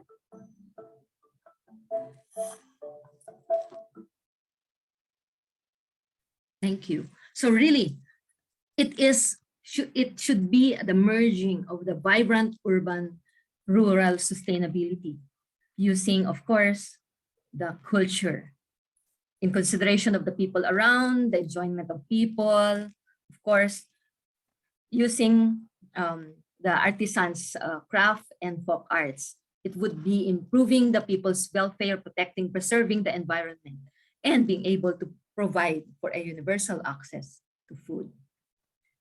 So for me, that is my take. What can we creative professionals, architects, and planners do as we harness the culture?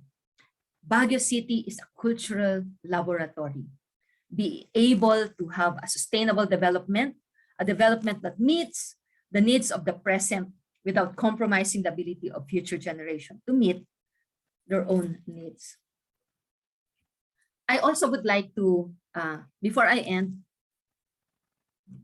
I also would like to promote that I'm also part of the UAP Special Committee on Anti-Illegal Practice. So of course, I also don't want the artisans to be doing the professional creative work of the architects or the environmental planners.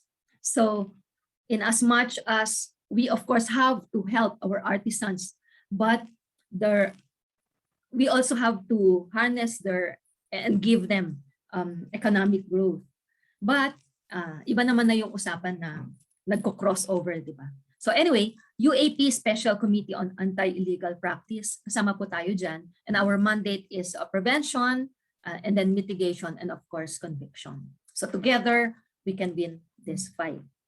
So yes, as architects and planners, we are participants of Baguio City, be able to create a creative city with our designers' input. Thank you very much.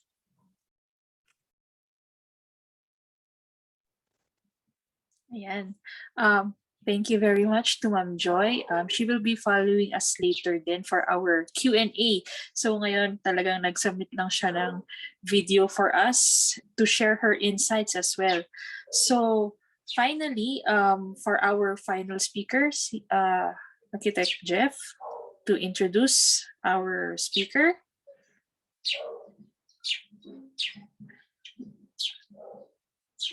Jeff.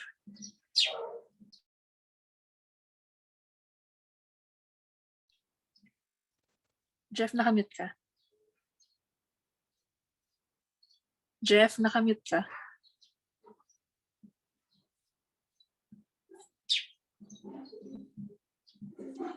Sorry. Naka, Ma'am Dale. ayan, okay na. Hello. Yes, it's okay na. Okay. So for our third speaker, Dr. De La Rosa is an associate professor, architect, and environmental planner from the UST College of Architecture, with BS Architecture from the University of Santo Tomas and MS in Community Architecture from the University of the Philippines. She also holds a doctorate degree in environmental studies and also attended various trainings in urban planning and cultural studies in Singapore, United States, and United Kingdom. Currently, the UST Graduate School and University of Reading, UK, British Council CHED, PhD Architecture and Built Environment, Transnational Education Program Chair, and Research Supervisor for 2 PhD candidates in that program. She also is the awardee and project lead of PHP 10 million British Council Newton CHED Grant Institutional Award for 2018 to 2020, entitled Eco-Social Surveying, Mapping Social Assets, Urban Greenery, and Connections Between Them in Rapidly Changing Cities. This is in collaboration with the University of Reading, UK, Urban Living Studies.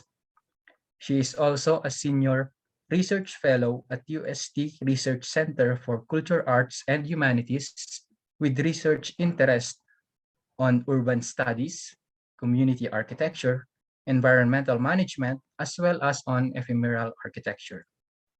She has completed 21 researches, presented these papers on various national and international, and published 6 of these works in local and international journals. She is also an international consultant for Asian Development Bank and World Bank for their various mission projects in Southeast Asia since 2012. In 2020, she was selected as one of the expert reviewer for Newton Awards prize selection, and last March 2021 as panel member for the Scientific Committee on MOVE UK, or the Monitoring Objects and Visitors Environment, for the 2021 International Conference on Museum Environments.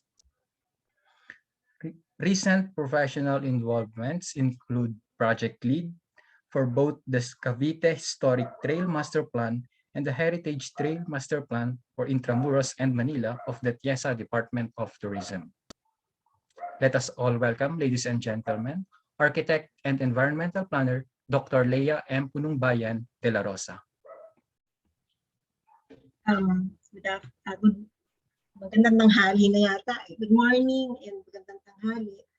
I'm sure nagugutom na kayo, so bibilisan ko na lang. I'd like to acknowledge the first 2 speakers. Of course, proud ako sa kanila and magaling sila dahil siguro sa teacher na rin, di ba? I'm just saying they were former students in one way or the other, and I congratulate them also for being able to share to you. So I will just be sharing, I think you have more than enough learned from them. This time, when I was talking to Dale, I'd like to show you at least to the UAP and to the local government of Baguio, the directions that you might want to take.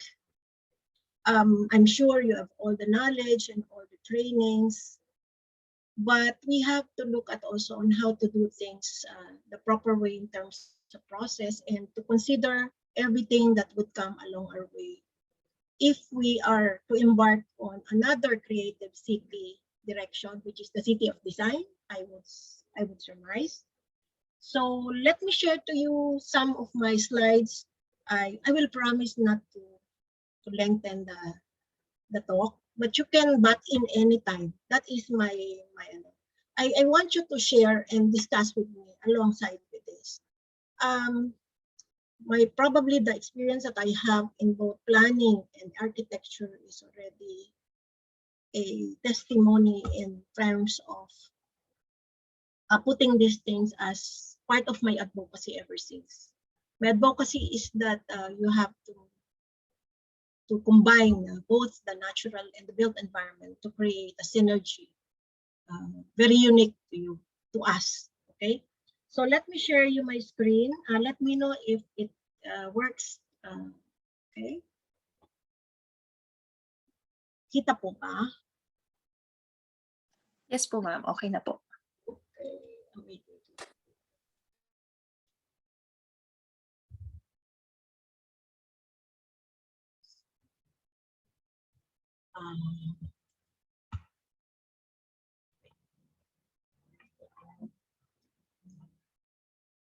Teka, I cannot remove the ano eh. Sandali, alisin ko lang yung site. Okay. And the control panel.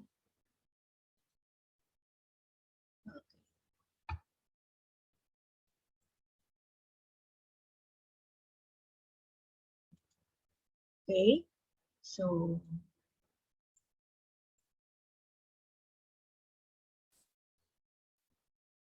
is this big enough already? Okay. So let me share you the towards okay. I'd like to make a challenge to the group. Okay. Towards creating an enhanced and balanced creative city values for Baguio. Okay. Parang teacher,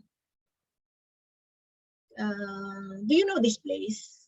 Sige nga, yung mga Arky, do you know this place? May I have some answers? Anyone who know this particular place? Pwede manghula. Sige. Dale, do you know the place? Or Ellie, do you know the place? Anyone who knows this place? Okay. Wala Ay, lang. ma'am, inano ko sa chat po para hindi po sana kayo ma-disrupt. Sa Minds View po ba yan? Okay lang. Okay, Minds View. Hindi, gusto ko naririnig ko. Okay, okay. Ay, naku, sabi ko na eh. You will. Ato. Ano pa? Ano pa? Sige pa. Hindi, kunyari nasa classroom. Kunyari lang. Sige. Where is it? Sir Abel. Sir Abel po, sabi po sa ano? Sayangan. Okay. This is actually in... Oh. Wow. Okay. Now, why did I show this? This is Adirondack Mountains in the Mohawk River in the northeastern state of New York. Bakit ko sinabi to? Kasi ito yung comparison ni Daniel Burnham sa Baguio. When I saw Baguio, I think I saw Adirondack Mountains. This is how he saw Baguio way back in 1906. Later on, I'll give you some background. So I hope that you would see Baguio in a different light. See? Halos parehong-pareho. That's why hindi siguro nagkamali si Daniel Burnham. Okay? So I would like to share some 6 points as you go along the journey. First, the creativity starts within the environment, the natural environment. So the creative process, sometimes we do indoors, lalo kayong mga arkitekto, drawing, tayong lahat. Sometimes doon lang sa laptop. But the natural environment is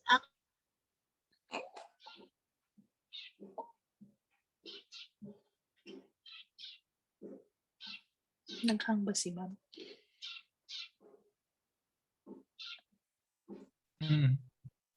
Okay. Teka, i-message po muna si ma'am sa Baguio. Okay? So this natural diversity is more than merely an exercise in aesthetic expression. So we are in a built environment within a natural setting. So we consider the city like Baguio as a melting pot of development. Kanina narinig ko si Joy. And that advancement is okay kasi this is a changing need. However, we have to remember that the cities were built in strategic location or ecological setting. So people can make use of the natural resources. So do we ever consider environmental stewardship?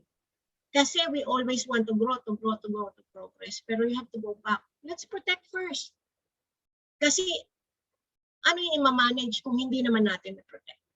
So people fell in love with Baguio for many reasons. And one of those is this lush tree-filled landscape, providing relaxation, adventure. However, it's no secret that Baguio forests are dwindling. Unfortunately, these spaces have been affected. We call them watersheds or our water supply system. By the way, kumusta tubig sa inyo? Are you still enjoying the overflowing sweet water of Baguio? Sa amin po malakas pong pressure kaya may tubig pa po. How about the other areas? Sa amin din, ma'am. Okay naman po yung tubig. But I'm not sure with the sweet water.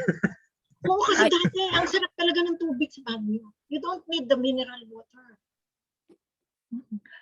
May message din po sa sa chat, naka-ration na po sila. Sa OC, isamantalang watershed ang Baguio. The whole Baguio is a watershed. I'm not just saying city. Ibig sabihin ng watershed, nandiyan lahat yung aquifer, yung pinanggagalingan ng ating masarap na water. So, alarming. Baguio City watershed is our lifeline.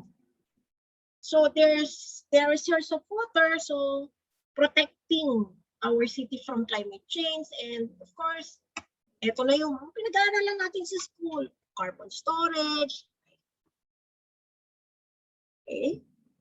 So what happens now? We have around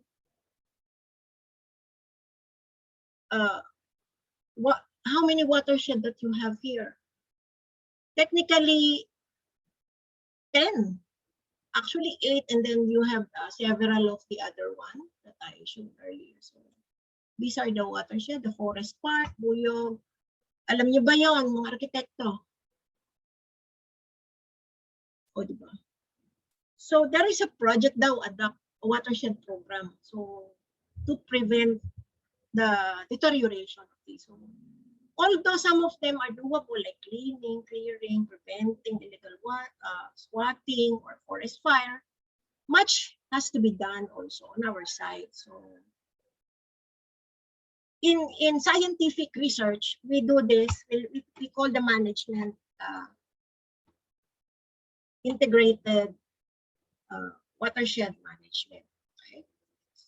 So actually, this is a scientific way to do it, of course, managing, then considering the interest of the needs of the environment, and then you do a plan, you implement, and then evaluate, and then collaborative governance. Kasi ang tubig, hindi mo naman siya mapipigilan pumunta sa kabila. Ang dumi din, ganun din. So, Ma'am Del, pwede mo bang harangan yung water from Baguio City to going to Tuba or other way around? Of course you cannot, di ba? Because transboundary ang watershed. So it has to be collaborative governance. Okay? So number 2, we are embarking to plan the city as creative city of tomorrow. So planning and looking the city should not be seen within the city lang, but you have to be a model of controlling environmental factors of buildings through the new technology with less negative impact. Yun yung reason ko, kaya ang PhD ko ay hindi na urban planning. Sabi ko, nag-guilty na ako kasi ang dami-dami na natin ginagawa. And we never took into consideration the negative impact of the built environment. So I decided to take the environmental study. So I saw that we have a lot of responsibility towards the environment. So these are the challenges that we face. So future cities, if you want to be cities of design, you have to acknowledge there are challenges in productivity, sustainability, livability, and good governance. And this will not be possible if you will not tackle them. pwede naman tayo mapang Miss Universe lagi eh. Very general, no? Dadating talaga sa time you have to address everything specifically for your goal in Baguio. So the issue on productivity, sustainability, livability, and good governance must be faced and must be addressed in all honesty on what you're going to do later on. Okay, so these are some of the framework. Pwede yung hiramin, pwede yung gayahin, but it should be applied locally. So, of course, we have to remember yung ating mga dating architects, yung ancestors natin, even our indigenous people. Our building have been built to adapt to harsh weather. So we have to be empowering and keeping alive traditional building practices or identity of place. Sinabi niya kanina, so I'm not going to elaborate on that. Number three, we have to have shared values with the community. Ito, alam na nyo nito, placemaking. But placemaking is not a movement. It should inspire people to collectively imagine or reimagine and reinvent public spaces like sidewalks, road networks, open spaces, or any public spaces. So it should strengthen connection between people and the places and share collaboratively in the public realm in order to maximize the shared values of these spaces. So the placemaking creates creative patterns of use. So paying attention to physical, cultural, and social identity that define a place.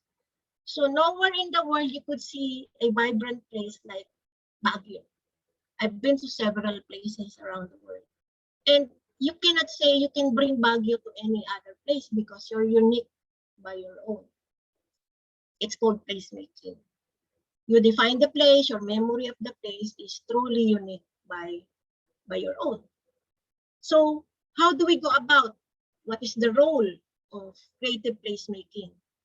Sabi ni Stephanie Marino, when we design our city, dalawa yan, pwedeng i-promote or i-hinder yung diversity, exclude or empower neighborhood, resemble and anywhere or reflect the history. But you have to have a collective value of the place. So what are the ways? Number one, maybe you should consider fostering collaboration between the industry and communities. Grassroots level approach. Nagawa na namin yan sa Santa Rosa. All the 18 barangays were represented. We did not get from those who are just educated. We get from the lowest status in terms of mga bangkero, mga tindera sa palengke, those who cannot write, those who can write. They have great ideas. Kausapin nyo sila, alam na alam. Okay, I remember in Intramuros, way back in 2007, I was with IA as one of their consultants, Intramuros administration. And they were saying they have this, sino yung mga nagmakuha dito? They have this of training, tourism. Meron ba kayong school ng tourism dito, Dale? Meron po yung pero more of HRM po siya if I'm not mistaken sa SLU po UB UC. Okay. Oo. Kasi in IA, Intramuros administration, I'm working with them now. They used to recommend that when you're trying to figure who's gonna sell the place, sabi nila before, we have to get the graduates of tourism in the schools. I told them, why don't you get those who are on the grassroots? They know Intramuros very well. Why? Because they've been there. Actually, they followed that siguro mga around 6 years after I told them. Now you could see yung mga pedicab drivers and the tricycle drivers around and the kalesa drivers are actually natives within. They live within Intramuros. And they know the place very well. Pag sumakay kayo dun sa pedicab, 100 pesos, meron siyang cardboard na meron nakalagay lahat kung saan kayo pupunta. Pag 200, yung kalahati. Yung buo, kalahati, 100 pesos. But if you have money, you can use the kalesa. Okay lang. But you know, they know the place very well. When I ask them, Kuya, ba't alam mo? Eh, kasi 100 years na yung pamilya namin dito. But they're still in the informal sector. So you could see that there is a sense of ownership in terms of their place. This is my place. Whatever work I have, this is my place. So I guess you have to go down to the level of that. Baka mamaya nakalimutan na natin sila. Sila yung mga originals. Diba? So we have to empower our community, especially those that are vulnerable, and give them chance to let Baguio shine through their voice. Nagawa na po namin ito at tuwan-tuwa yung mga taga-UK, taga-Europe. Meron palang ganun sa Pilipinas. They thought, pag-squatter lahat ang Pilipino. So, pwede ba iba ang mentality ng Filipinos? They're bright even if they haven't finished school. They can talk English, even bako-bako yung English, they can talk English. Ayan tayo madali. So baka mamaya nakalimutan na natin ating mga communities. So, of course, basic na to, increasing the quality of life, political critic, nandito po yung mga taga-gobyerno. Magkakasama po tayo dapat from the bottom up. So, because anything that we do will present domino effect. Okay? So this is ripple effect. How long? We don't know, but you have to start. Okay? So you have to maximize the benefits of the great places like Baguio. So these are some of the placemaking format or framework. So we have to invest in transformative placemaking. So, yung mga tao magiging part ng community development in the way that they can. You don't force them. They will volunteer because they love to do what they want to do. So, ito po yun. I think this is about what you have created as Baguio as a creative place. But you have to remember that arts-based placemaking, hindi lang art. You have to equip also the existing environment with the involvement of the community, the built environment. Tayo po yun sa architecture. So, and of course, you have to have community-based participation at the center. Hindi po yung boss, hindi yung it's a collaborative. So we have to create quality spaces that contribute to people's health, happiness, and well-being in a progressive manner. Okay? Tayo po mga arkitekto, pag pumupunta po tayo sa community, syempre dapat we know how to deal with them. Pwede ba wag tayo magsalita ng as if we just came from UK or we came from USA. So we have to know their local, of course, local dialect and their sensitivities as well. Dahil ganun ba kayo? Pag pumunta mga UAP, nakapayo sa mga community. Siguro we have to change our habit also to let them know that we are close to the community. Okay? So this is an example of community hub, of course, in Detroit, Michigan. This is a pop-up. You pop-up temporary, but they would be extended, come back again on several places. Kung meron kayong mga buildings dyan na walang laman or walang nag-uupa, you can use it as pop-up community hub. So people can go there, lagay kayo ng mga proposals ninyo, and they will react on it. Definitely, they will react on it. Okay? Kahit anong reaction, welcome nyo. Okay? So the arts-based placemaking goal is to build healthy, resilient cities by integrating arts in a broader community sense and drive social change and promote social being. So dapat there is always a public discussion, okay? Community conversations. Kahit na ayaw niyong pakinggan, papakinggan ninyo kasi later on they will help you. You have to have support for local artisans, cultural masters. You ensure continuity of building design. UAP, ilang UAP chapters kayo dito? 3 po dito po sa Baguio po, ma'am. 3. Kasi maybe you can have a trust that you maintain the character of Baguio. Please don't bring Manila here, okay? You have your own character, unique on your own. Let Manila be Manila, okay? Don't bring the mega malls here. Okay? Pwedeng gawin kayong mag-mall. I'm sorry, pero mga kaibigan ko rin yung mga gumawa. But let's not bring Manila here. You have your own identity. You have your own sense of place. Of course, babalik ulit ako, community involvement. Okay? And you have to show the process over the outcome. Okay? Balik. Planners, artists, and architects are no longer afraid to see themselves as resources, facilitators, and collaborators. So ito, hindi ko na ulitin, alam niyo naman, creative cities, kanina, sinabi na, and then ito lang. May papakita lang ako sa inyong timeline. Ano yung napansin niyo? Ano yung unang-unang art or division na meron silang ni-recognize? What is the first? Design, ma'am. Yes, the first recognized creative endeavor in the Creative Cities Network is actually design city, and it's Argentina in Buenos Aires. So it's a modern design policy that fosters the recovery of public areas for recreation and socialization. They are not referring to buildings. They are referring to public places. So the design doesn't mean buildings alone. So ito yung misnomer natin. Ang building, hindi siya tatayo pag walang site, walang surrounding environment. Ito yung ni-recover nila, public spaces, public area. So in 2006, ayan pa rin, Design City. Sinasabi ko yung directions ninyo eh. Shenzhen, China, Nagoya, and Kobe. Ayan pa. Okay?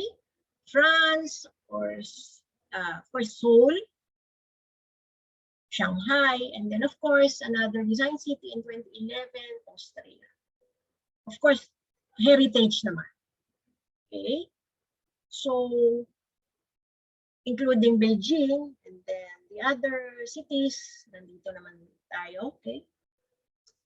Now, towards the end, of course, in 2015, nadagdag pa, and in 2017, Baguio was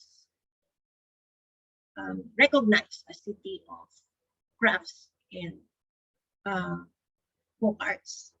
If you would analyze the countries which have been awarded the City of Design, hindi lahat are embarking on the built environment. So, when I say built environment, the buildings themselves. But on the built environment, maraming component kasi. So, infuses, like Singapore, infuses design to the national skill set to cultivate an attitude and aptitude for sustainable growth, productivity, and prosperity in the future economy. Sa business nila, pero design city pa rin sila. Okay? So maraming areas ng design na pwede kayong mag-try. Okay? In Dubai, of course, history and science and technology. Okay? So these are, and of course, in 2019, Cebu, Philippines was awarded Design Capital of the Philippines, Hub of Trade, Culture, and Innovation. So, Design City ang Cebu. So, of course, ano naman yung criteria sa Design City? You should have established design industry. Marami kayong architectural offices here. Am I right? Do you have an inventory? Miss Dale? Wala. Ganong karaming, tingnan nyo yan. Kasi maraming design industry, furniture, architecture, the cultural landscape fueled by design and the built environment. So cultural, andyan na kayo, pasok na pasok kayo. Do you have design schools? When you say po design po, ma'am, parang general, Architecture. Yes. meron do. po. O ilan? Here, ma'am, we have 3. O see? Hindi mo kay zero, talagang meron. Siguro ang kulang yun na lang, design research center. So, practicing groups of creators and designers in a continuity activity. Inandyan kayo UAP, 3 kayo. Experience in hosting fairs, events dedicated to design. Nag-exhibit na ba kayo before? Of course, di ba? May mga area assemblies tayo before. Mga architects natin dito sa Baguio. I remember that way back, and then National Convention way back in 1996. If I'm not mistaken, di pa siguro kayo pinapanganak, iba dyan. But we were here in Baguio.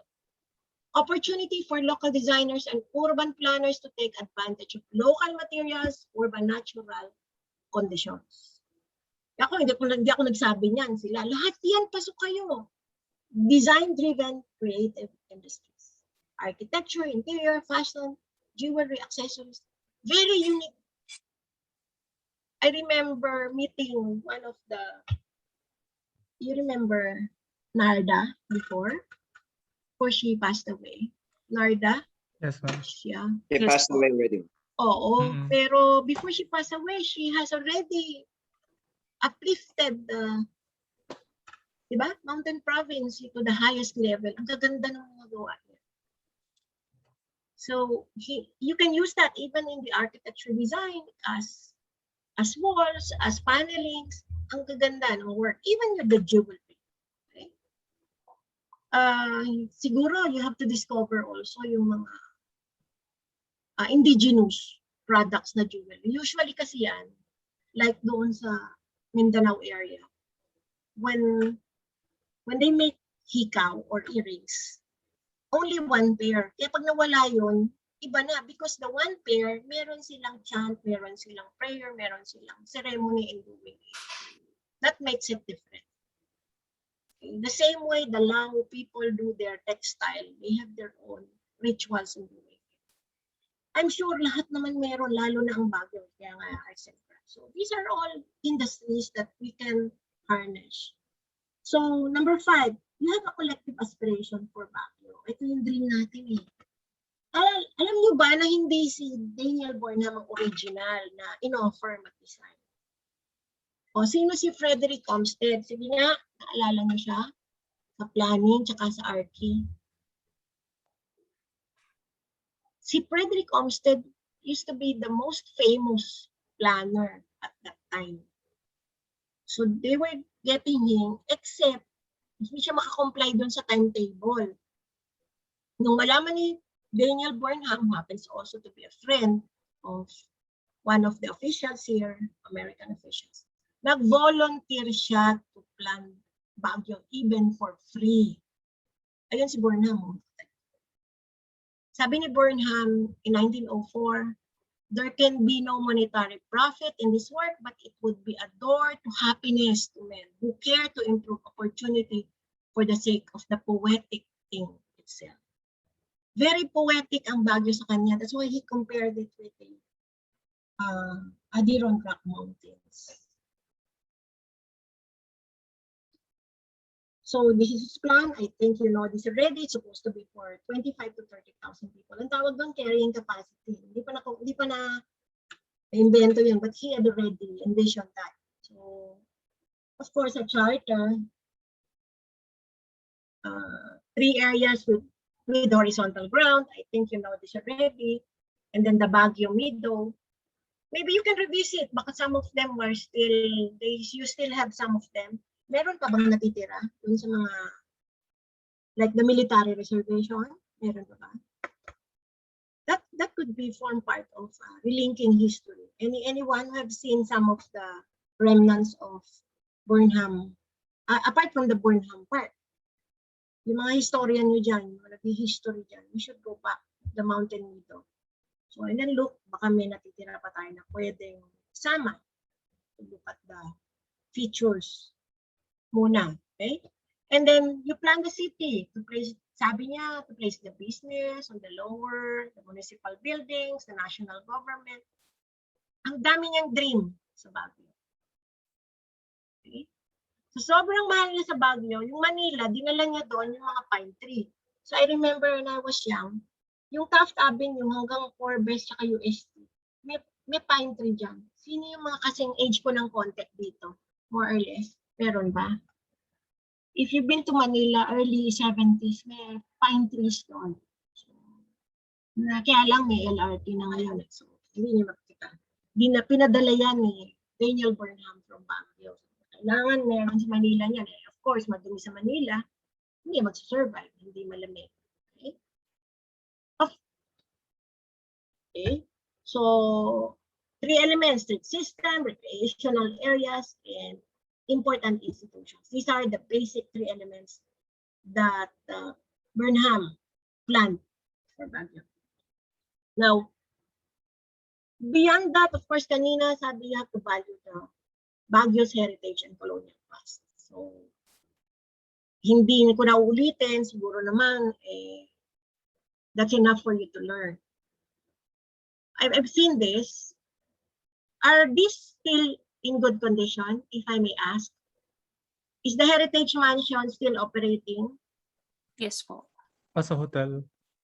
Oo. Ano pangalan ng hotel niya? Dati pa ba yan? Yung pinuntahan ko yan. Heritage Man. Oo. Yes, ma'am. Then, Heritage Mansion pa rin. oo. Casa Vallejo. Yes, Open. ma'am. Meron pa rin, ma'am. Uy, yan ang gusto kong puntahan kasi masarap kumain dyan. Diba? Masarap. Hindi totoo, masarap pa. Session Road, of course. The very famous station. Bayanihan Hotel. Is it still there? Wagwagan. Controversial bayanihan. Bakit Ano yan, ma'am? hindi na siya nagbabayanihan? Wagwagan na.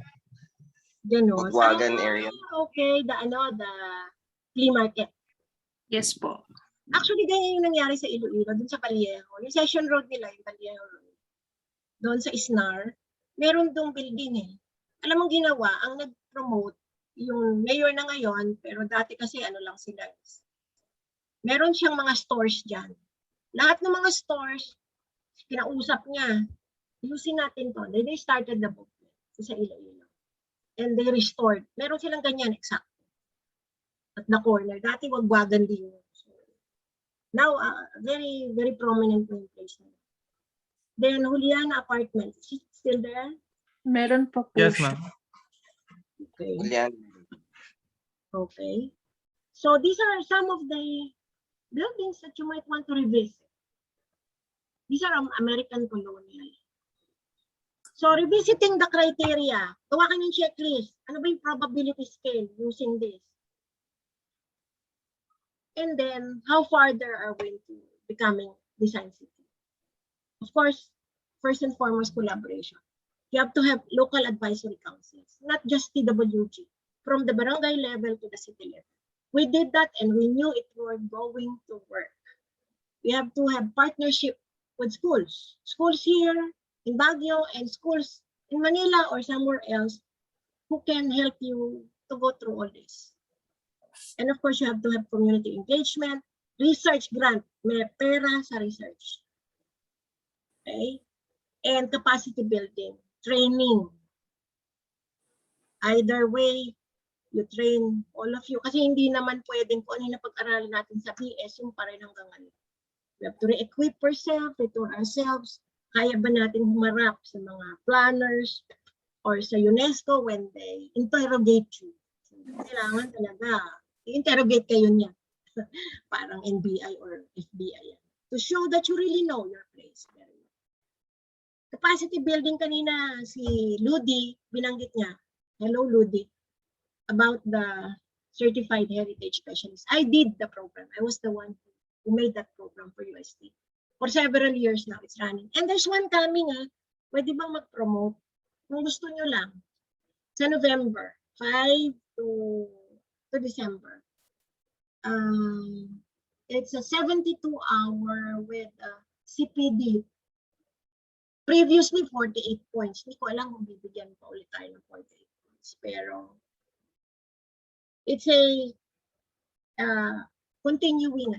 Para rin kayo nag-aaral sa university, pero ito kasi ay certificate course. At saka may exam kasi specialist course yun. Okay? So, kung gusto nyo, let me know. And we will include you in the list. Ang unang dito ay mga Bulacan. kasi need na nila. Okay? Dati Bigan, then Bohol, then twice in Manila. And then now, we're coming again by November.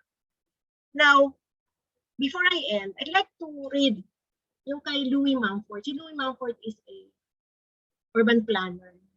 Haligi yan ng urban planner.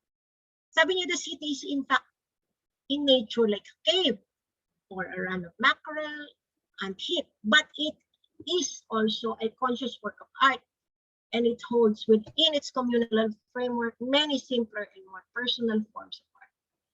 Mind takes form in the city, and in turn, urban forms condition minds. Whatever you see, whatever it is, it will condition you to way forward. Nagbo-volunteer na ako kung kailangan nyo. I am willing to help. I have done a lot of helping other countries. I'm sure siguro it's time for me to go back to my own and help other people. Yun ang advocacy ko kasi. Okay? So, thank you for following alone.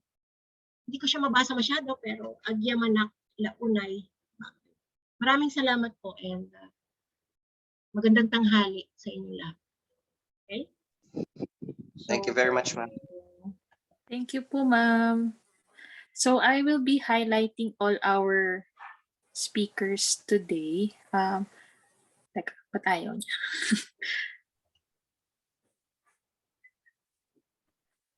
Ay, hello po, Ma'am Joy. Thank you for joining us. I-add natin siya. And Ma'am Goods. Ba't tayo mag-highlight? Wait lang po, Mama. Nakapin. Help. Ayun, add Hello, spot. Ma'am Joy. Okay, ayan. Hello po. Hi, how are you? Ay, ang aking tumatanda. Melody. Hello, ma'am. How are Ayan. you? Sabi ko po, reunion po kayo as students and teachers alike. Puro mga teachers pa to.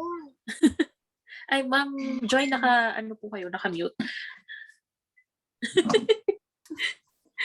Sorry. Parang ang dami nyo na po nasabi. Naka-unmute na. Hi, Ma'am Leia and Ma'am Ludivina. Hi, Ludi. Kumusta ka na? Ang ating namimiss kong ating mga pasyal pagka not-con, no? Yes, ma'am. Yes. Pareho silang very active sa UAP and also PIEP. Hi, Ma'am Joy. Ganun yata pag tumatanda na. Ma'am, wag mong i-claim yan, ma'am. Kailangan bumabata tayo. Nagmamature na.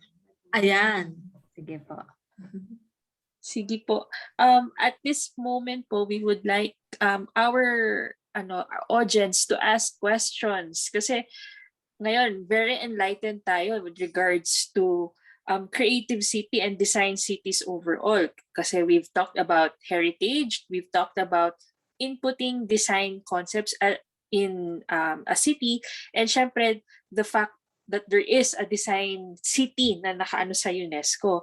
So the floor is now open for any questions. Pwedeng kung nahiya kayo sa chat, or you could voice out dito. Actually, knowing naman is pwedeng i-on na yung mic and just say it out kasi tayo lang naman din dito. This would be also nakasave po siya for YouTube kasi for some reason hindi siya nag-share sa Facebook at the moment. So ngayon po, yun nga, if there are any questions to the nandito po sa loob, any questions is greatly encouraged sa ating speakers, which once again, thank you for giving us the time po and the effort po for educating us with this information. Lalo na po ako, parang dami ko pong hindi pa parang hindi pa nalalaman. Sabi ko nga, thank you din po for Sir Eli, Sir Villeros for recommending our speakers din for our talks. Yun. So, for around, siya na maraming tanong yan eh.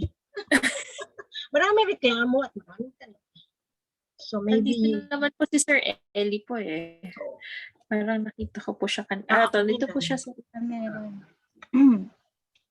Batchmate ko si Ellie sa SL. Ma'am Ay, Dale. ayan po. Si Ma'am Elaine po. Yan, Councilwoman Elaine po is with us and Kaya Ma'am, we acknowledge her pala, pati yung bang mga ayan. officials.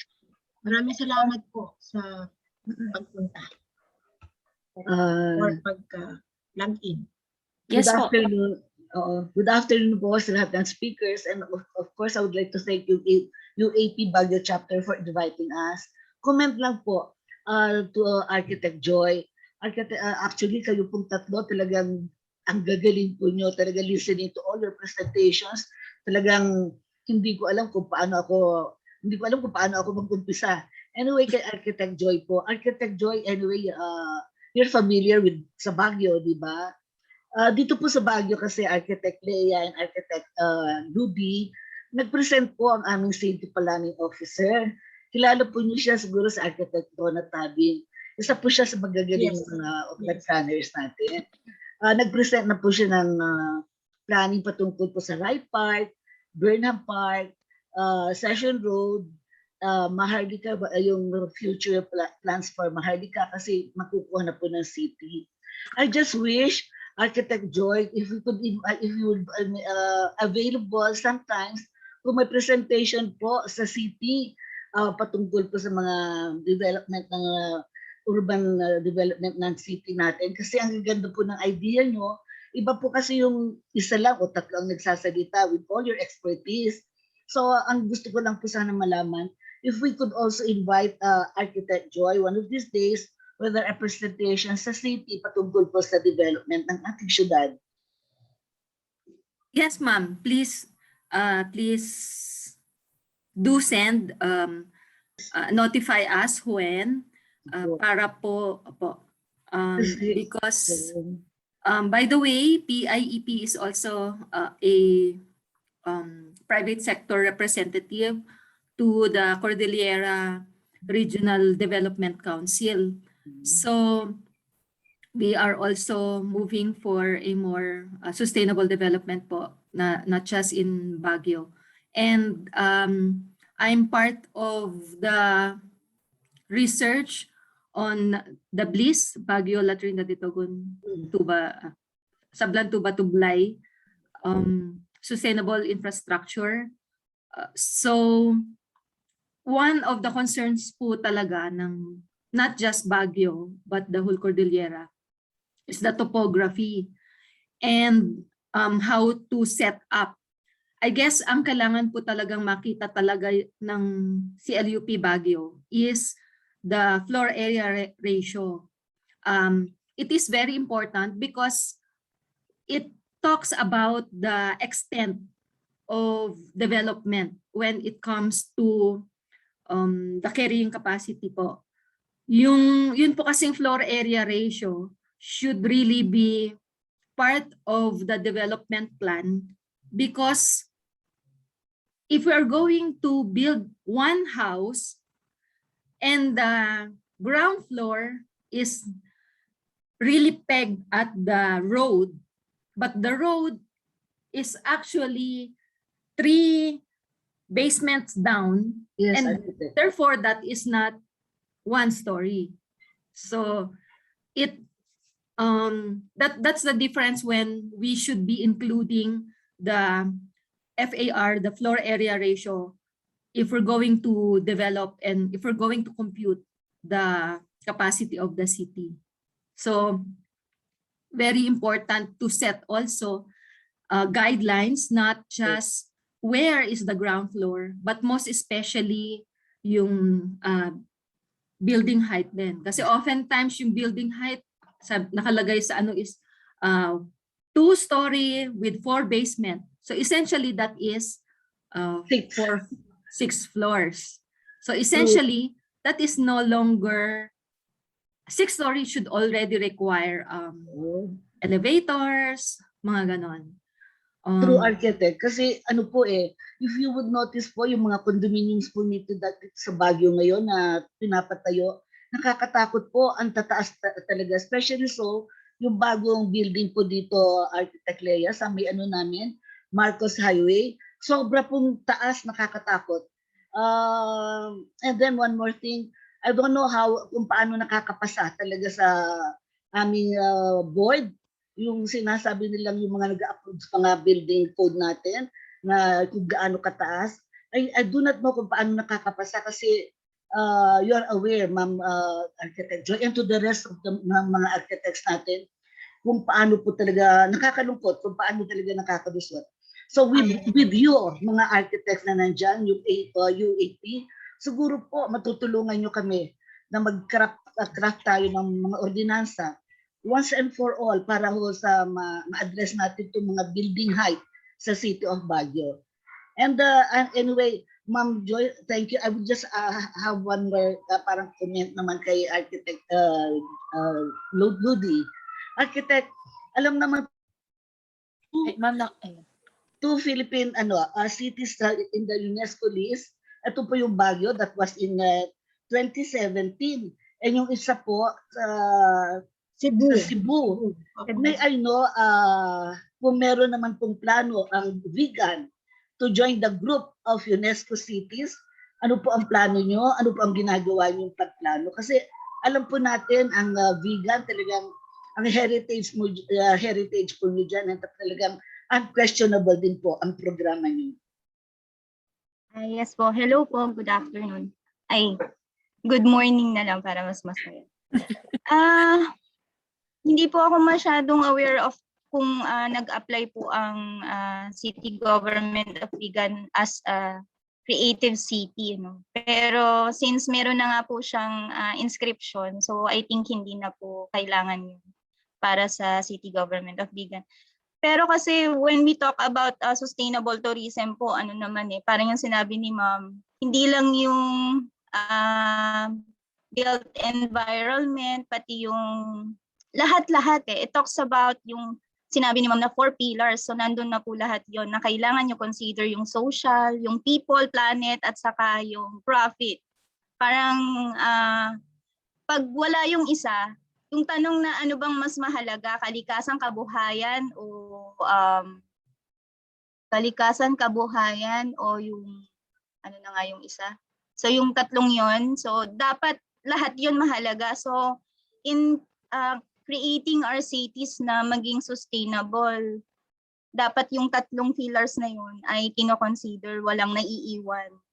Ganun po yung ano. Nakita ko dun sa report po ng tourism po ninyo kahapon na although nasa crafts and creative crafts and folk arts po yung ano natin.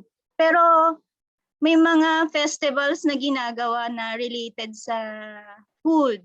So maganda po yun. So lahat po kasi hindi naman po dapat na concentrated lang po sa iisa. Talaga po dapat na lahat kasama. Hindi lang po sa iisang ano. May I comment doon sa regulatory provisions? Ma'am, Consular po si Ma'am. Ma'am Elaine po. Elaine na lang po. Ma'am Elaine, kasi ganito po ang take pagdating po sa conservation. Meron tinatawag na traditional conservation. Pero ngayon po sa Asia, ang trust po ay progressive conservation. Ang ibig sabihin ng progressive, you conserve, pero you earn. Kasi ano mangyayari if you conserve, but then there's no way you could maintain it to sustain it. So, ang trust ngayon sa Asian conservation, even sa Hoi An, mga latest charter, is progressive conservation, like Singapore is doing. It's a partnership between the industry, the architects, the university. So sa kanila, kasi tuwing every 4 years po sila, dati meron silang cataloging. So may yearly cataloging na every 4 years. Pag nakatalog ka, may incentive ka. So these are all some of the mechanisms that could probably go. Later on, you would want. And second, yung tinatawag po natin development controls. So baka po pwedeng balikan natin. You might have overlooked yung ibang mga conditions kasi ang development control are site-specific. So there might have been circumventing these controls. So as legislation would put it, maybe we could revisit and revise as appropriate. And carrying capacity, Baguio have already exceeded it more than twice. I'm sorry to say that because I'm in the science part with the environmental studies. Nag-exceed na po ang Baguio. So what do we do? Of course, you cannot say, oh, tanggalin mo sila. No? We have to have some adaptive measures and preventing future escalation of problems with the environment, both in the natural and the physical environment. So kaya nga po dapat nag-uusap at nagkakaroon ng mas malalim na batas na susundin lahat. And isa po nakita ko doon sa mga countries na napuntahan ko on that aspect, yun pong penalty provisions. Mas malalaki, mas mahal. So you can prevent it. Penalty and incentives. So tingnan po natin. Marami pong pwedeng tumulong, maraming gustong tumulong sa Baguio. Kasi one way or the other, Baguio has been part of their lives, of our lives. So that's justification. Trust po yan. Salamat po, salamat po. Noted po lahat ng mga suggestion nyo, Doktora. Anyway po, sa mga UAP Baguio chapter, meron po akong naging proposed ordinance na naaprubahan na po noong Monday, institutionalizing po ang Session Road History and Heritage Festival. I have included po ang UAP Baguio chapter as member po sa nilagay ko po sila sa culture and art event cluster kasi alam ko na with the expertise, yung galing po ng mga architect natin dito sa Baguio, together baka po makapagtulungan tayo para ma-enhance yung creativity ng ating city. So yun lang naman po mga architect, talagang bilib na bilib po ako sa inyong galing. Maraming salamat po. And feel free mga, I call mga taga-Baguio kasi mga anak-anak ko yung mga yan eh. Because I'm already 76, Doktora De La Rosa. So yung mga yan, yung mga architect. Yan yung mga talagang institutional anak ko yan. memory ang tawag doon. So feeling ko yung mga naaalala nyo, hindi namin alam.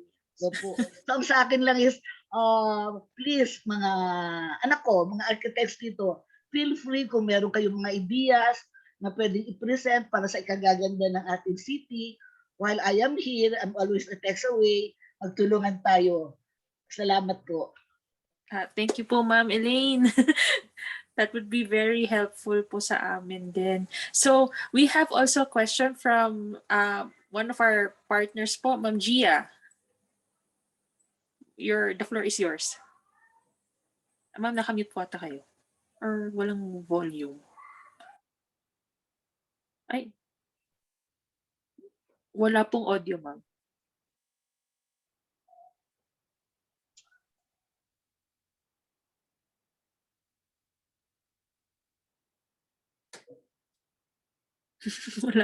Wala pong naririnig. I-chat na lang siguro. Meron po siya kanina po dito. Ma'am Gia, basahin ko na lang po muna. Okay lang? Yes. We were wondering, ito po kasi, since there are partners po, they're from Teresa Marble po, ma'am. So they really support restoration projects kasi part of materials po. But they were wondering if architects use BIM na din, yung scan yung buildings para maging basis ng restoration or iconic buildings today po ba? Are they being scanned for future preservation? Parang ngayon po ba in the sense po na meron na po ba yung technology dito sa Pilipinas for that? Meron na po. Matagal na po. Kaya lang mahal. Mahal po yung machine. So, unless meron talagang magdo-donate, Miss Joy. Donate po. Supply. Meron na. Yes po, sa City Government of Vigan, we have the scanner po. Para sa mga, bumili po talaga ang city government. Mga, if I'm not mistaken, siguro mga 1M to 2M. Including the Kaya ng training Baguio ng yan. mga ano. Kaya na ni Counselor. Yeah. Kayang-kaya ng Baguio Oo, yan. kayang-kaya niyo po yan, ma'am. Mahalaga po kasi ang takeaway po ng City Government of Baguio in pushing na bumili po ng scanner is yung nangyari sa Bohol.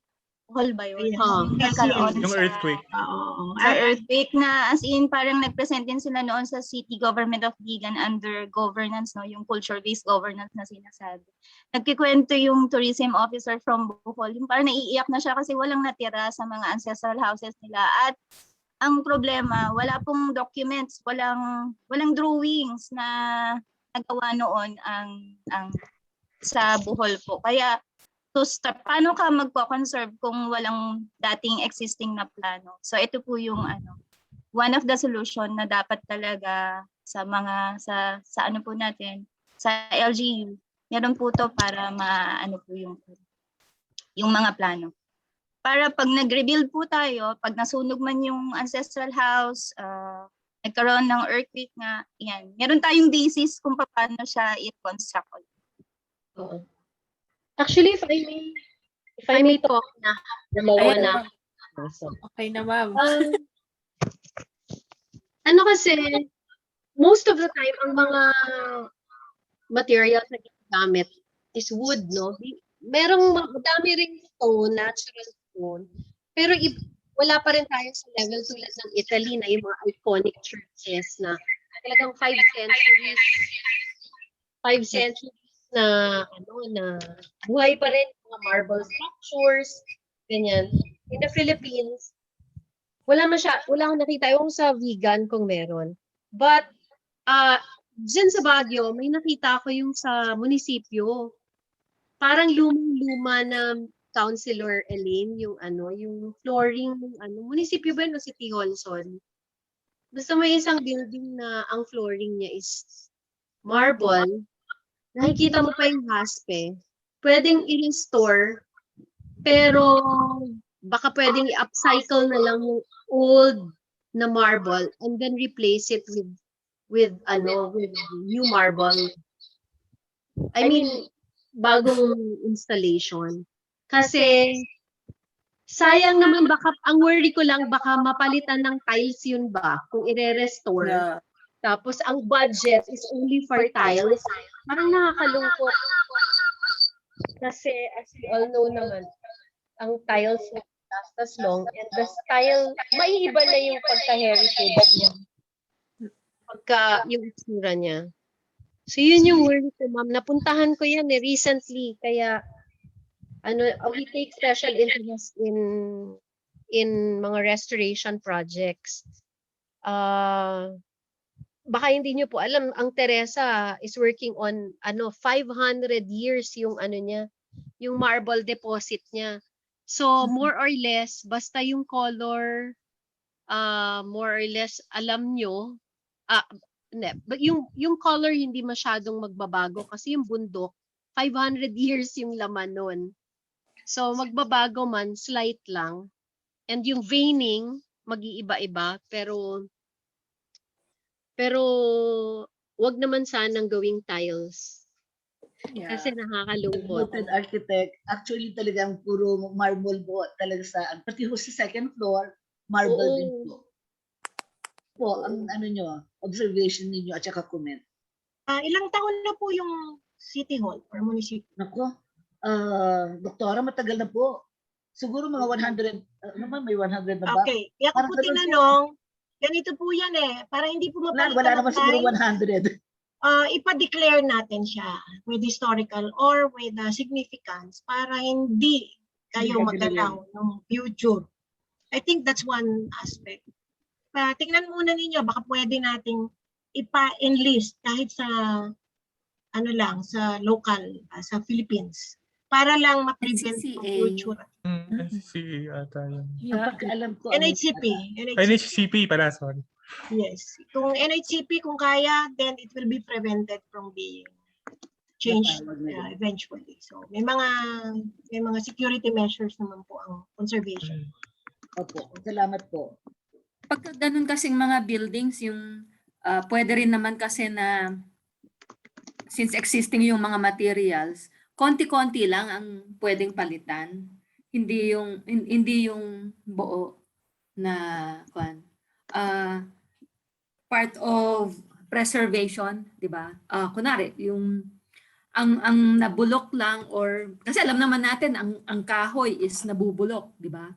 So yung portion lang ng, or yung buong plank na yon ng Yes. kahoy, yun lang ang pwede nating palitan of the same type of wood. Species. Or species, if we still have it. Kung nara yan, then change it with a new, pero nara pa rin. Ganon. Together with the existing, para kasi kasama yun sa kwento ng nung building na yun eh. 'Di ba? Meron kasing conditions kasi for, alam ni Ludi yan, conservation. So, either it poses, of course, yung danger to life and their structural problem, pwede talagang palitan. But remember, as the conservation law said, it has to be evident yung era when it was changed. So para mag-continue yung history. So kung papakita natin, change sa 2022 at some portion dahil dilapidated, deteriorated, delikado, then it should be shown that it was replaced in 2022. So wag tayong gagaya at pipiliting gayahin para lang maging kamukha. You don't need to do that because it changes the history. Sabi nga ni Joy, may kwento yan eh. So wag mong putulin yung kwento. So para malaman when the era, ito yung mga era change. So naalala ko yan noon kasi nung nasa vegan kami, nagtanong, ma'am, paano yung ginawang pink? Di ba, remember that? Tinanong nyo sa amin yung pink na church. Oh, let it be known that it was done by this era, by these people, by this group. And history will judge it at some point. Pero do not say, gayahin natin yung dati because hindi na yun mababalik eh. Diba? So, continuous dapat ang history. We will write the history. Our own history. So, kayo na po ang magtutuloy ng kwento nun, Ma'am Gia. We are really very happy and it's not kaya we're very active sa UAP kasi we found a lot of these mga old ancestral homes. Yung first architect ninyo sa Mapua, si Lim, Lim. Sino yung first architect po? Yung may-ari ng Mapua. Yung house niya dyan sa Thomas Mapua po. Thomas Mapua. Siya po yung first architect. Number 1 yung registration niya eh. Number 1 siya, number 1 sa license. So yung house niya ang ganda-ganda. It's owned by a friend of mine.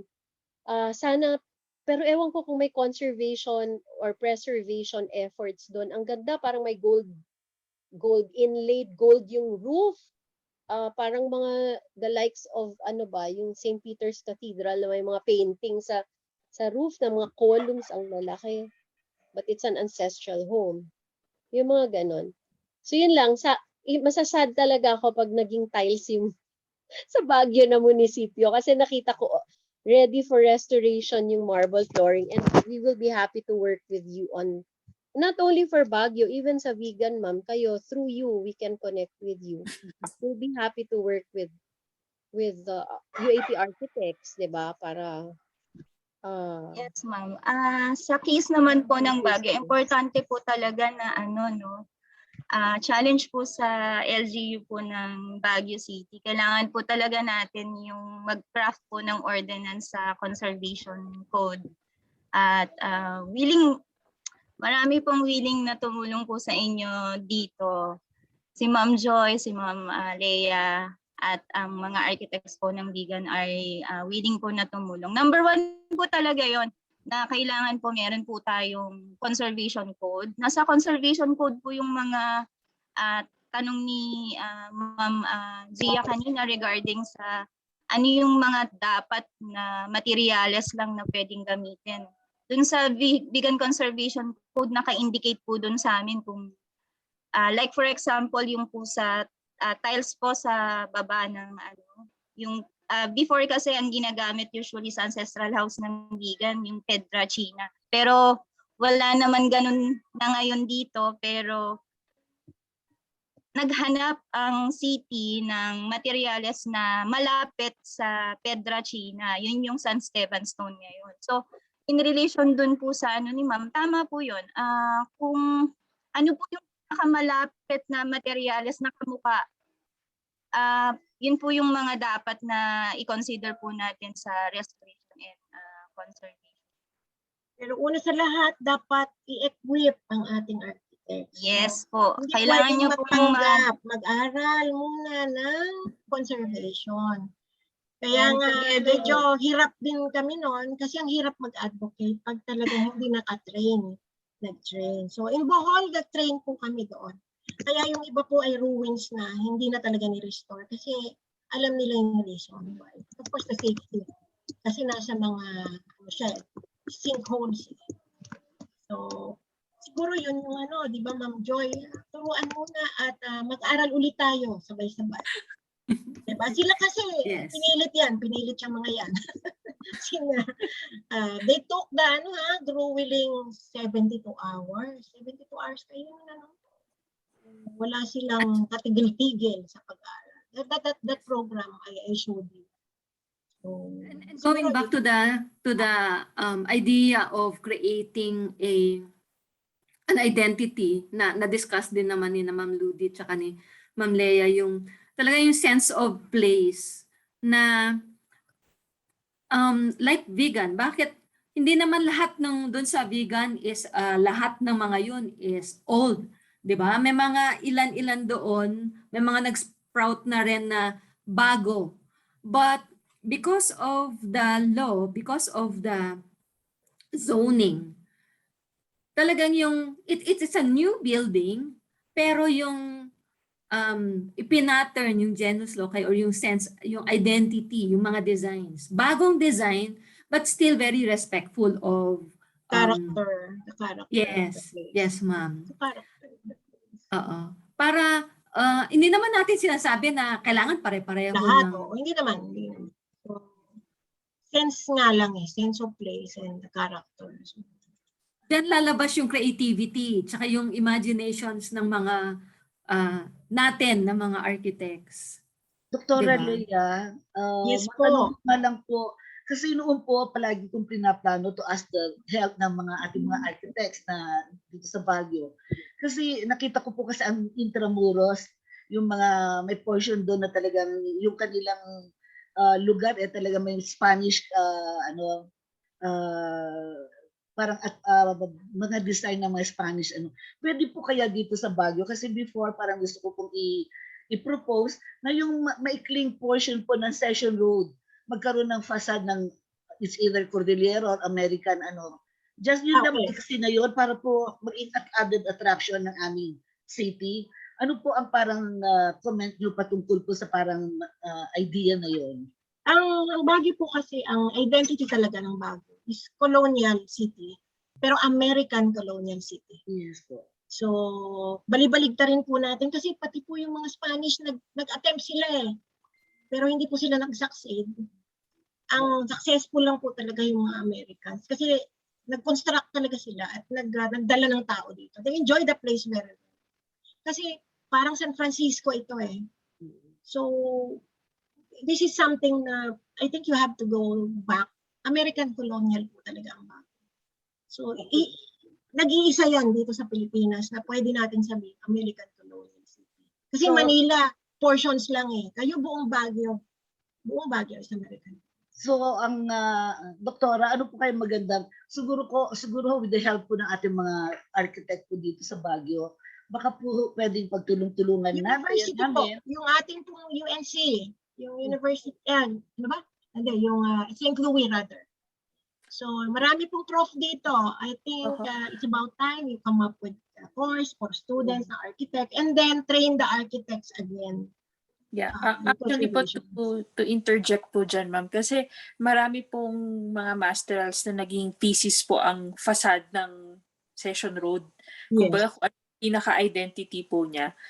I recall two of my instructors po from nagmamasterals po sila, may mga survey questionnaires with regards to the facade of Session Road, parang all the way down, all the way to the supposed building height sana nung Session Road, kung ano yung mga treatments po. So I guess parang pwede pong i-mar together po. Kasi sabi ko, sayang naman po lahat ng research kung nasa library lang po. It's very good if you have these masteral studies and research. But bago ang lahat, dapat i-consolidate niyo muna yung collaborative effort niyo. Kasi ang hirap nung merong part of government, meron dito. Siguro mag-usap-usap na lang kayo lahat. Pag ready na kayo, then we'll come up with. Ang tawag natin doon, Local Advisory Council. Hindi pa siya formalized kasi wala naman kayong budget. Saan man gagaling ang budget nyo? Ma'am Elaine, dalawa, you get from funding agencies. Gusto ng mga funding agencies siya, lalo kung maganda ang pagkasulat ng proposal. Maraming countries, nadidisappoint ako kasi ang lalaki ng mga funding nila. Pagtingin ko, ay, ito lang ang ginawa, ang laki ng funding. So, merong country size ko, $100 million in development funding. So, research muna, hanapan natin para mabuo yung trust ninyo. Tsaka ang daming habulin ninyo yung ating mga historian, ibig sabihin na local, yung mga 80s and above. Alam ko meron pa eh. Habulin na natin, baka hindi natin. Just to add up na lang din po, ma'am. Ay, hello. Hello. Yes, yeah. yes. Yes, ma'am. I was about to ask as well, and also parang I'd like to acknowledge Sir Vlad, no? Online na siya. Hello, sir. So, I was about to ask this as well, kung kay Ma'am Joy din, and the rest of our speakers, si Ma'am Leah and Ma'am Ludes, and also representatives coming from the local government of Baguio po. We have our Baguio Heritage Map, no, which is a project of Dr. Bukiren, Dr. Rowena Bukiren. So how is it used or utilized, especially in our direction ngayon, ma'ams and sirs, towards not only as a smart city sa Baguio, but also we want to achieve or to create a picture of a fully creative city, a sustainable city as well po. So where does this effort ngayon, which is yung project ng Baguio Heritage Map, ano po yung role po niya ngayon sa actions natin ngayon, both on the part of us as the creative professionals and also on the part of Baguio LGU po? The legislative and the executive. Yes. Meron talagang role yan lahat. Since you are able to identify all of the heritage buildings, right? That's what you are saying, that we already are able to map it out. If we are able to geotag it already, so it would, first, it needs to be declared. Okay? Once it's declared, so gagawa tayo dun ng, of course, ng ordinance for that, for its preservation and adaptive reuse. On its adaptive reuse, if it is needed to be adaptive reuse, makikita natin yan dun sa adjoining land uses niya. Kung dati, usually naman kasi bahay.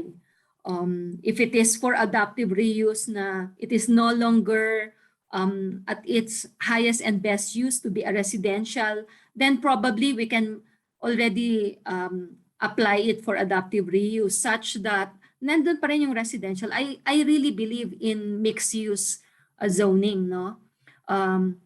Na hindi sana lalayo yung mga residential areas doon sa mga working area such as yung mga commercial area, even the offices, mga ganon. So after declaration nun, if it is for adaptive reuse, yung loob pwede naman siyang pwede naman siyang i-modernize eh.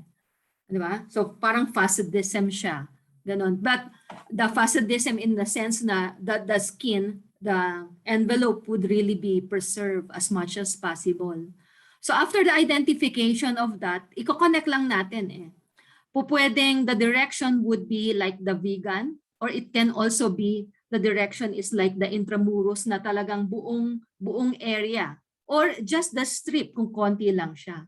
Pwede rin naman kasi kung yung building na yun is malayo doon from the rest, then that is that particular place only. But the other one, kung may mga connectivity, for example, ang marami talaga is dyan sa may Session Road, medyo sunod-sunod, but there are already buildings there that are really very modern.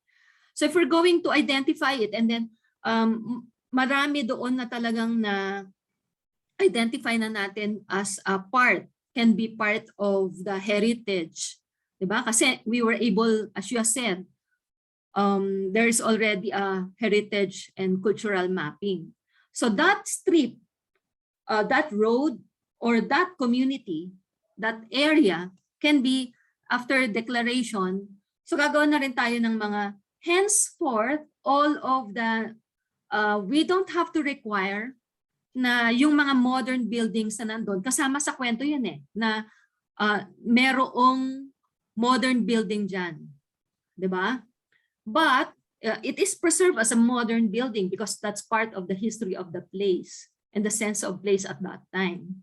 But henceforth, susunod na siya dun sa, to the overall culture that is prevailing at the area.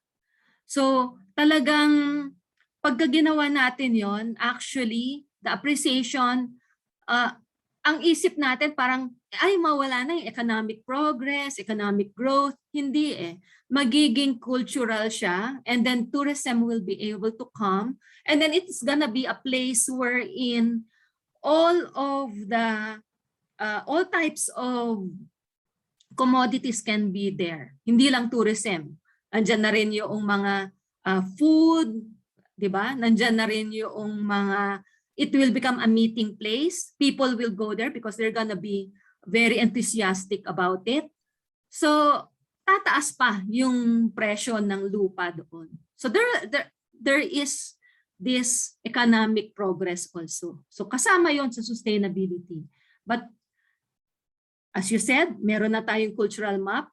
Now, it's up to Sir Vladimir and Ma'am Elaine to declare it and apply it for these initiatives.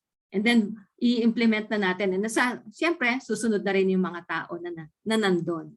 Hopefully, yung mga landowners na nandun, siyempre may ordinance na doon, susunod na rin sila. Yun po. Sir Jonard, public na ba yung cultural map? Architect Jonard? Public na daw ba yung cultural map? Naka-mute ka. Sorry. If I am, kung tama yung pagkakaintindi ko pa, ma'am, it's either ongoing pa lang siya. Tama, kasi ongoing na siya, ma'am, yung pag-identify, and that includes as well, previously, di ba, meron tayong mga na-identify na mga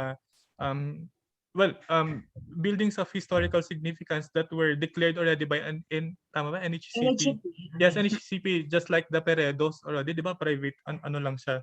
But that would be great as well, ma'am, no? Since if siguro insight na lang to, na kung magtuloy-tuloy din siya, and simultaneously it is being coordinated with the city planning as a whole, and it is well guided as well by the regional development plan of Cordillera, then I believe meron tayong direction talaga towards achieving that picture of Baguio City, not only as a creative city, but a sustainable city on the aspect of not only with the three, but also on the cultural side. Oo. Kasi yun ang gusto ko malaman din, kasi you have to remember also that this is a consolidated effort of all. So from the community level, where these areas are located, up to our decision makers, the mayor and the rest of the council. So ang akin lang, I appreciate that you have lots of effort, pero dapat integrated lahat ng effort. Kasi sayang naman kung hindi nyo matitingnan lahat ng avenues na pwede kayo. Kasi at some point in time, ganito kasi yung mga funder, sinasabi ko lang funder, kanya-kanyang interest yan eh. Diba, sabi natin, world peace, or youth security, gano'n. But if you have an integrated plan, integrated in the meaning you are already going to institutionalize everything, this will be a backbone for all the rest of developments later on. So parang sinabi nga, kasi yung sa Intramuros sa Manila, they call it Historical Trail Master Plan. I'm doing two, one is Cavite and one in Manila. So may nag-identify simultaneous, mayroong local government, kasi province-wise yung isa, province-wide. Pero at the end of the day, you have to consolidate it. Somebody has to consolidate. A group or a technical working group will have to consolidate everything. Para yung effort ninyo will not go into waste kasi baka magpalit yung leadership, malimutan, di ba? So dapat merong continuity, merong short, medium, and long-range plan that will accompany the rest of your integrated plan. Kasi short is easy because you can do it in a shorter span, but the long range is different. It spells your future. Sustainability relies on the long-range planning. So, mahaba pong mahabang usapan, marami pang gagawin. Pero isa lang po ang common, lahat kayo gusto nyo ang Baguio ay makilala, hindi lang dahil sa mga products natin, but as the city as a whole itself. So, let us not go to that fact na pwede dito, pwede. Buuin natin lahat sama-sama kasi then later on we face the development. We face the trust. Kung sabihin ni ma'am, ang kaya lang natin budgetan, ito. This year, next year, and the succeeding years.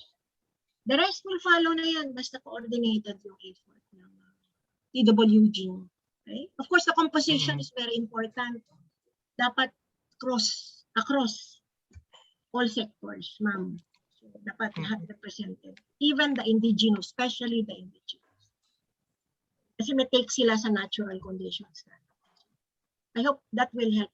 And of course, I acknowledge yung participation ng local government. Ang laki po ng inyong participation. Si Ma'am Mylen, si Councilor Vlad, of course si Ma'am Elaine. So, hindi po natin ito magagawa at hindi may implement kung wala po kayo sa picture. So, yan po. Yes, so... Hi po. Okay lang. Si Ma'am. Si Ma'am Lud sa'yo. Konting sharing lang from the city government of Vigan. Although, di ba, ang Vigan na ano na po siya, no, as World Heritage Site. Noon po kasi, may parang nangyari po na incident sa mismong heritage na lahat po kasi ng approval ng plans, for example, yung owner po ng ancestral house ay plano po niyang magpa-renovate or mag-construct. Ina-apply po nila yun sa national level pa. Tapos hihintayin pa po nila yun. Tapos ang national level, kung ano po yung magiging result kung papayagan po sila o hindi. Dahil doon, meron pong dalawang ancestral house. Ang tawag po sa kanila, twin ancestral house kasi as in, magkatabi sila. Pagmamayari sila ng dalawang magkapatid. At yung design po nung ancestral house ay talagang kambal na kambal, parehas na parehas. Pero unfortunately, kasi nga nasa national level po yung pag-a-approve kung pwede siyang conserve or preserve.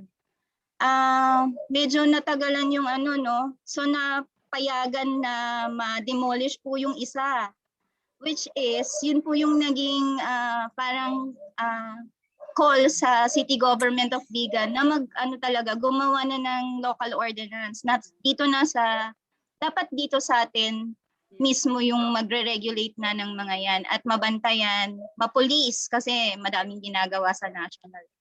Saka usually ang ginagawa sa national more on yung mga nade-declare lang talaga na with high significance yung talagang pine-preserve nila.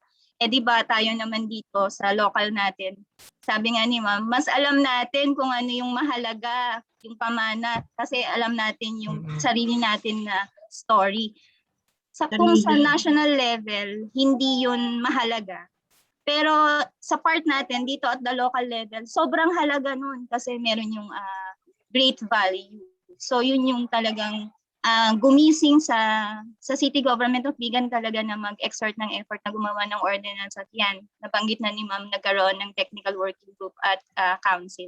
Bago maaprubahan, bago ka maglagay, ng mga new construction.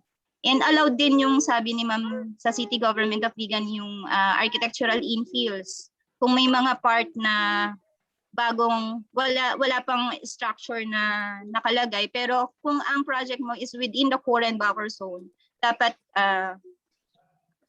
mag-abide ka dun sa ordinance na yung architectural character ng Vigan, yung Hispanic architecture, dapat ma-integrate mo dun para magkaroon ng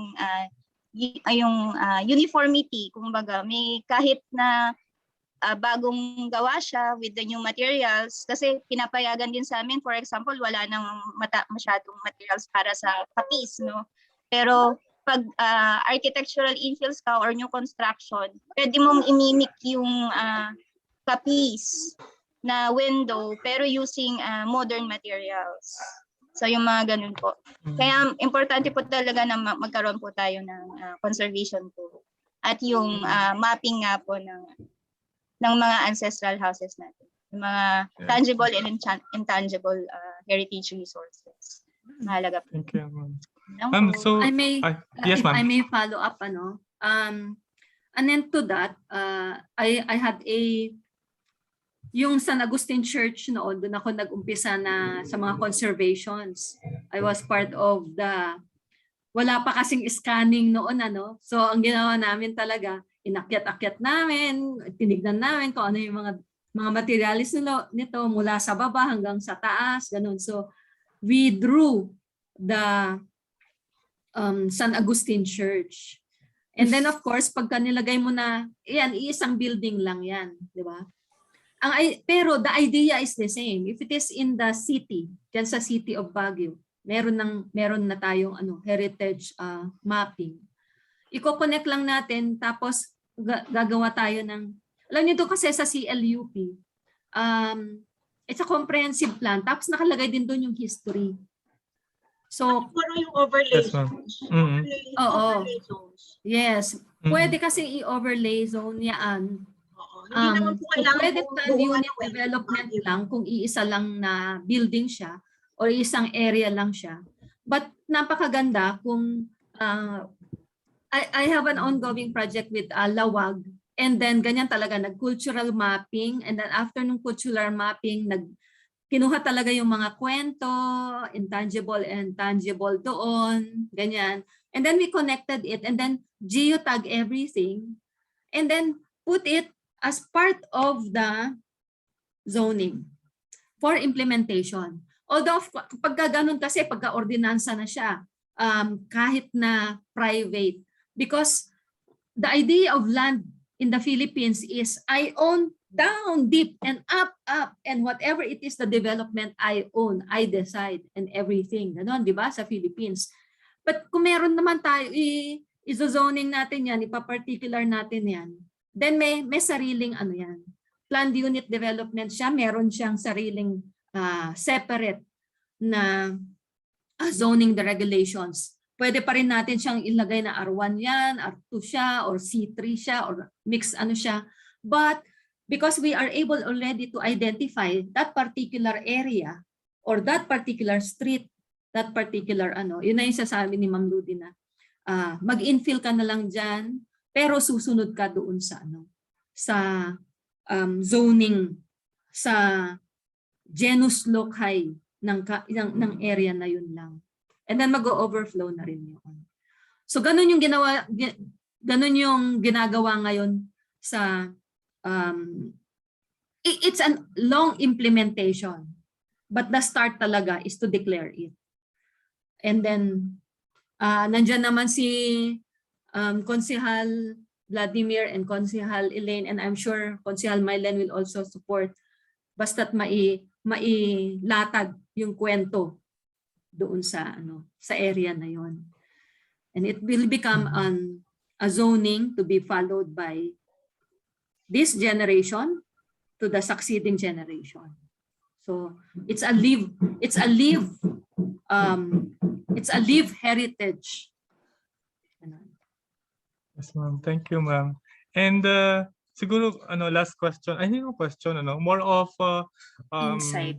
insight na to. I-connect ko na sa guest insights natin coming from our dear counselors po. Ma'am Leia, Ma'am Joy, and Ma'am Ludes, thank you po sa sa na-impart ninyo. And now we saw it na talagang there should be a specific group that should focus on looking on all the information and all the course of actions that we were going to do, especially here in the city of Baguio in terms of planning, no? And of course, we connect it as well in the creative side of the city. That's why yun din po yung feeling namin na nakikita namin, Ma'am Elaine and Sir Vlads, na siguro let's see to it as well that architects, the design professionals like architects and the planners should be represented, kasi so far based dun sa nakita naming representative sa Baguio Council for Baguio Creative City, medyo wala po ata.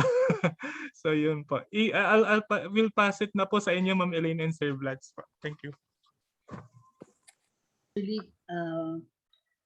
Architect, actually nung nag-meeting kami sa membership, kasama na kayo doon. We had a meeting last Thursday about sa membership na creative city natin, sa mga development and plans. I suggested na isama na rin kayo. Yay! O, di ba yan ang goal nyo? Oo nga po eh. Congratulations. Oh. Thank you, ma'am. Thank you po, ma'am. Meron akong last note lang para lang ma-inspire lalo kayo. Dito rin mga taga-local ko. Baguio is the only city you can always say sister city ng Washington, ng San Francisco, and Chicago. Because you have one aspect na wala yung ibang city sa buong mundo. And I know you know it. Sige nga, parang assignment, ano yung common sa ating apat? We have the best planner that the century has, Daniel Burnham. So I said, dun sa isa kong dyan, Baguio is equals to Burnham.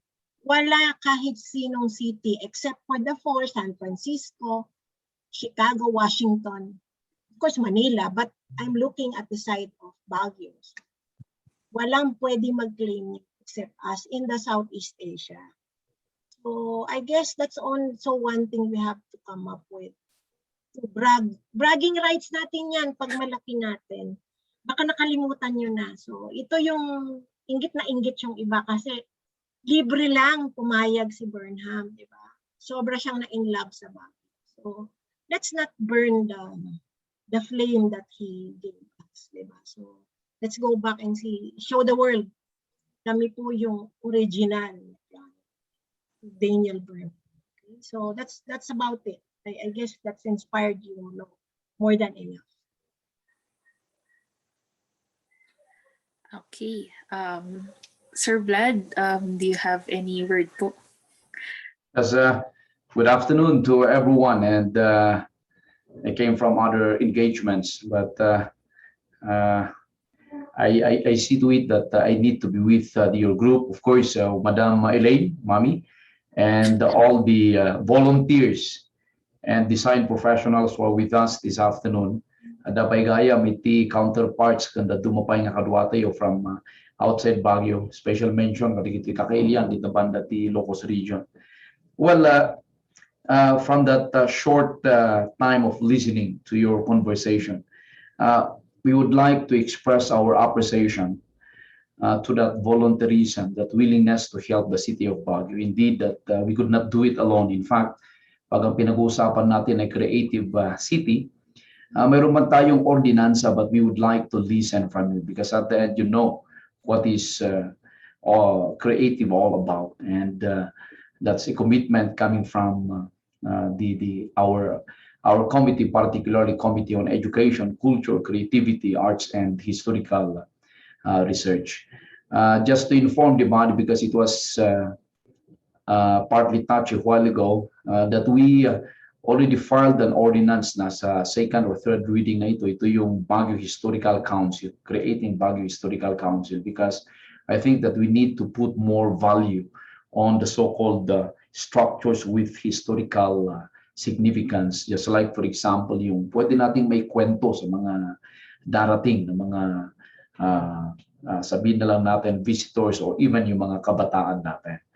Another one is for the cultural mapping, tinatapos lang po ng CPDO, the City Planning Development Office, itong implementation ng tinatawag nating CBMS, the Community-Based Monitoring System, and next would be itong cultural mapping. So, yung iba na mga manggagaling sa CBMS, just like for example, the mga personnel, possible siguro matransfer sila pag nasimulan na itong cultural mapping, and through an executive order, ay na-formalize na rin po ito. Probably ang gagawin natin in case that you have some suggestions from the Creative Council or creative professionals, ay one time during a meeting, because I know that there will be a meeting before its actual implementation, if you could listen from you. Another one is this is also an express manifestation of our synergy, yung collaboration natin that is part of our culture in the Cordillera, ubo, binadang, and it is actually something that makes us more unique compared to other highly urbanized city. Pinag-uusapan din po ninyo kanina, it's all about the right development. Yes, of course, we need to introduce development in the city of Baguio, but we need to be sustainable. When you speak about sustainability, it is all about gaining progress and development, but without sacrificing the uniqueness, the uncommonness of the city of Baguio, because that is what makes us unique, and that is actually a big differentiator. When you speak about creativity, it also includes our policies. Kaya napapakinggan ko po yung sinasabi nyo kanina, it reminds me, sa isang linya na sabi niya, let us not play the game of today by applying the obsolete or probably the no longer essential strategies, and at the same time policies of yesterday. And that is, I know, what you could bring to the city government of Baguio, and kami po ay nagpapasalamat talaga sa inyong suporta. So again, thank you, and mabuhay po tayo lahat. Maraming salamat sa malaking tulong po niyo sa ating syudad. Thank you. Thank you po, sir, for the talk po. We now close our event. So, Sir Jonard, if you will. Mamaling. Teka lang po. Ano rin po natin pala kasi we have prepared certificates for our speakers din po and for everyone dito po live for attendance po. Diyan din po ma'am sa sa City Hall po i-deliver din po namin po. So mag-message na lang po kami ng mga speakers po on how to deliver it. Tsaka ma'am, text na rin sa akin kung ano nami-miss ninyo pasalubong dito sa Baguio. Yun po ang Sigurado ka? Nagtatanong ka? Yes po, ma'am. Sabi ko nga, kung gusto niyo pong cake po sa Viscos, ma'am, si Ma'am Vis nandito po. Si Pilet po nandito. Viscos yan eh, syempre. I had it na siguro mga few weeks ago. Two cakes. Sobrang sarap. Oh, Ma'am Bilet, ma'am. Kasi the owner, ma'am, is here po. One of our architects po is the owner of Viscos, ma'am. So, nandito po siya. Thank you sa sponsorship, ma'am. Joke. Joke lang, ma'am. Pero talaga po. Anyway, sponsored by Viscos. Yay! Hindi po, pero marami po kasi kami mga na yun pong namimiss dito sa Baguio. Sabi ko nga, we hope na parang in the future talaga we could all meet physically. Yun po ang natin talaga. Sana nga po medyo mag-clear out na tong pandemic. So, we will be sending certificates and yun, parang nakalimutan ko lang isingit din. So, Architect Jonard. Before I proceed with my closing remarks, any final guest insights? Final insights po coming from you, Ma'am Elaine po. Mami daw. Ayan. Basta't ako nagpapasalamat na we were invited here. Vladimir and me, rest assured na kayo sa UAP Baguio chapter, we are just a text away. We could always help each other, brighten up the image of Baguio. Breathe Baguio. Thank you so much, ma'am.